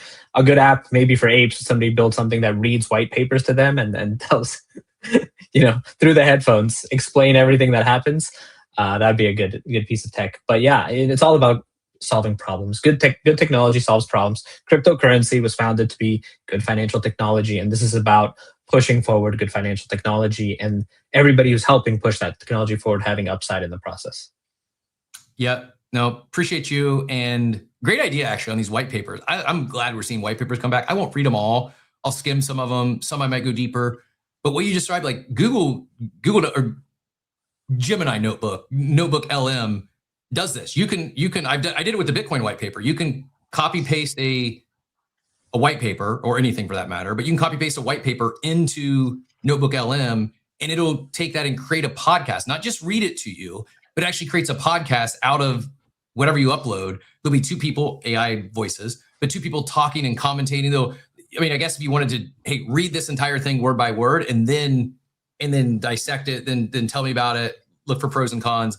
Like, it's a pretty cool personal AI assistant that I think we talk so much about this AI phase, and a lot of people don't factor Google into the leaders, and they absolutely are leading, one of the leaders in, it's not just OpenAI and Claude, Google very much a leader there. And yeah, that's a product that I use very sparingly, but when I do, it's like, oh, I need to use this more. Every time I use them, like, oh, I need to come back and use this more. So yeah, that's what I'm going to be doing today, is dropping more white papers in Gemini Notebook and understand. It's a hat. It's definitely a hat, Cap. MWGA, it's Make White Papers Great Again. It's definitely a piece of attire we'll need. What I will get you out of here. Last, Real StonkBroker, not plural, is the correct account, right? No, it's a fan account, so it's run by a community member. The only real accounts are the Clutch Markets accounts and my account. But Real StonkBroker puts out like good stats and stuff. I mean, I follow that account. They're cool. They haven't, but don't consider anything from their account an official post of Clutch Markets. Got it. And I follow that one too. And I guess maybe I didn't realize it was a fan account, but it is. But it's also just for the question for Jay, the actual username, there's no S. It's StonkBrokers in the title, but it's Real StonkBroker, not plural. Just to be clear. But that is an official fan account, community member. And he's doing a great job. The reason I say that is because security and stuff like that, right? I can control my own security. I can't control other people's security. So in case anything ever happens, it's like I said, the only thing that you should understand is stuff that comes from the Clutch Markets account. That's where I try to focus and give macro level announcements. And then I try to explain those announcements through my personal account. I love it, man. Well done. Excited for you. Excited for the community. Excited for the space at large. As we said earlier, big announcement is coming today. The party starts 30 minutes after the music goes live. If you don't already have noties on for Simple Farmers account, that might be something you want to do now. Look for that DJ set, and then about 30 minutes after the DJ starts playing, the big announcement will occur. Can I ask, does the announcement have anything to do with music, or it's just a fun way to warm up a space before you drop an announcement? No, I think it's a fun way, and they're real records. He's going to be mixing with real records. Okay. So, yeah. All right. There's alpha. Looking forward to it. Well, I'll be tuned in. Good day for me today. If I could ask though, Wednesday morning, if you could hold anything, nothing new, no special projects, nothing launching from let's say 7 a.m. till about noon Eastern time. I've got to be out of the office with my daughter, and I don't want to miss the next one. Like, FOMO is full on. Like, it's when I say thanks for bringing back the excitement, dude.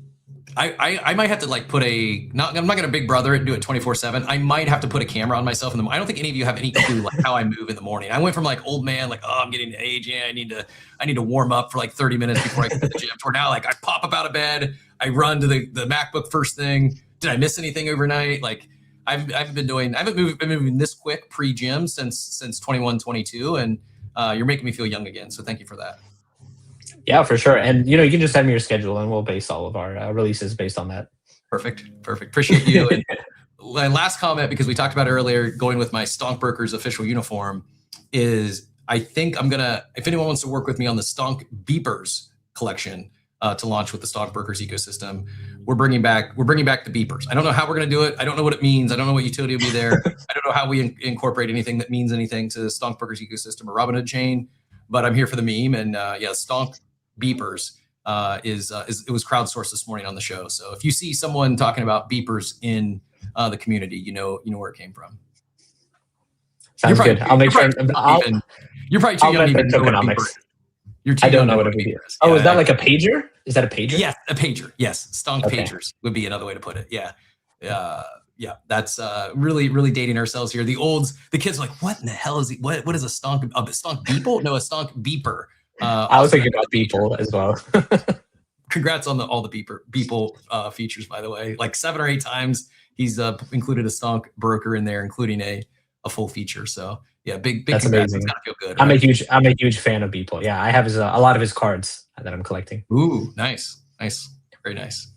Simple Farmer, thank you so much. Really appreciate you. Thanks so much for your time. Thanks for all you're doing for the space. We're back every Monday through Friday, 8 a.m. Eastern time. We'll be back tomorrow. If you'd like to tune back in and find out what might be next, definitely tune into Simple Farmer's account and catch that DJ set today. And then what's next after that? I don't know. We might be able to share it tomorrow here at 8 a.m. Eastern on Coffee. We're live every weekday from 8 till 10, sometimes 11:07. But thanks again for your time. Appreciate all you're doing. And thanks to everyone who tuned in the chat and whether it's X or YouTube or Abstract. Just make sure you hit that like and subscribe before you head out of here. And we will see you all soon. Thanks again. Have a wonderful, wonderful day, everyone.